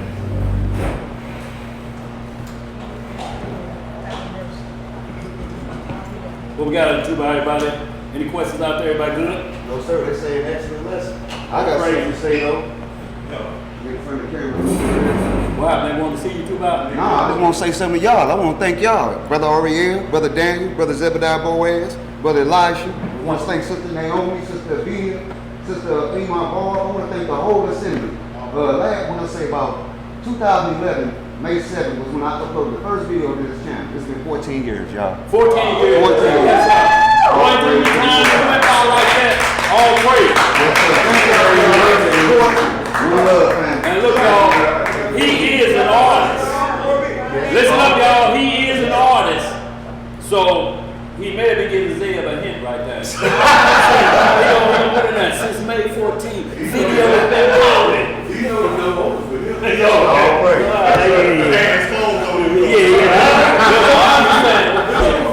Okay. Yes, sir, let's get it. All right, family. We're going to get this closed and pray. And it is with the Most High's permission.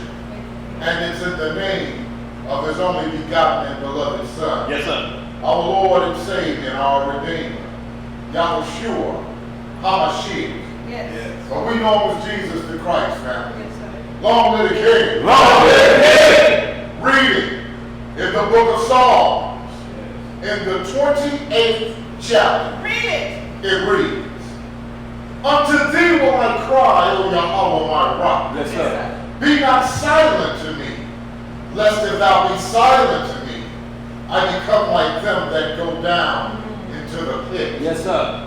Hear the voice of my supplication when I cry unto thee, when I lift up my hand toward thy holy order. Yes, sir. Draw me not away with the wicked Yes, sir. and with the workers of iniquity, which speak peace to their neighbor, but mischief is in their heart. Mm. Give them according to their deeds. Yes, sir. And according to the wickedness of their endeavor. Give them after the work of their hands. Render to them their desert. Mm. Because they regard not the works of the Most High, Yes, sir. nor the operation of his hands. He shall destroy them and not build them up. Blessed be the Most High, because he hath heard the voice of my supplication. Yes, sir. Yahweh is my strength and my shield. Yes, sir. My heart trusted in him, and I am helped. Therefore, my heart greatly rejoiceth, and with my song will I praise him. Yes, sir. The Most High is their strength, and he is the saving strength of his anointing. Yes, sir. Save thy people, and bless thine inheritance. Feed them also, and lift them up forever. Hallelujah! Say Y'all got a shepherd to y'all. We greatly appreciate it. And y'all, I was thinking, don't cut that off here too, but I remember when we was younger, Nurse was in a singing group with 4 other boys in the projects. And they was they was the floaters, you know. That's what they were trying to sing, float on. And it came to Nurse, he was in the back, they pushed her in the front. Yeah, my name is Terry, and I'm Aquarius. You know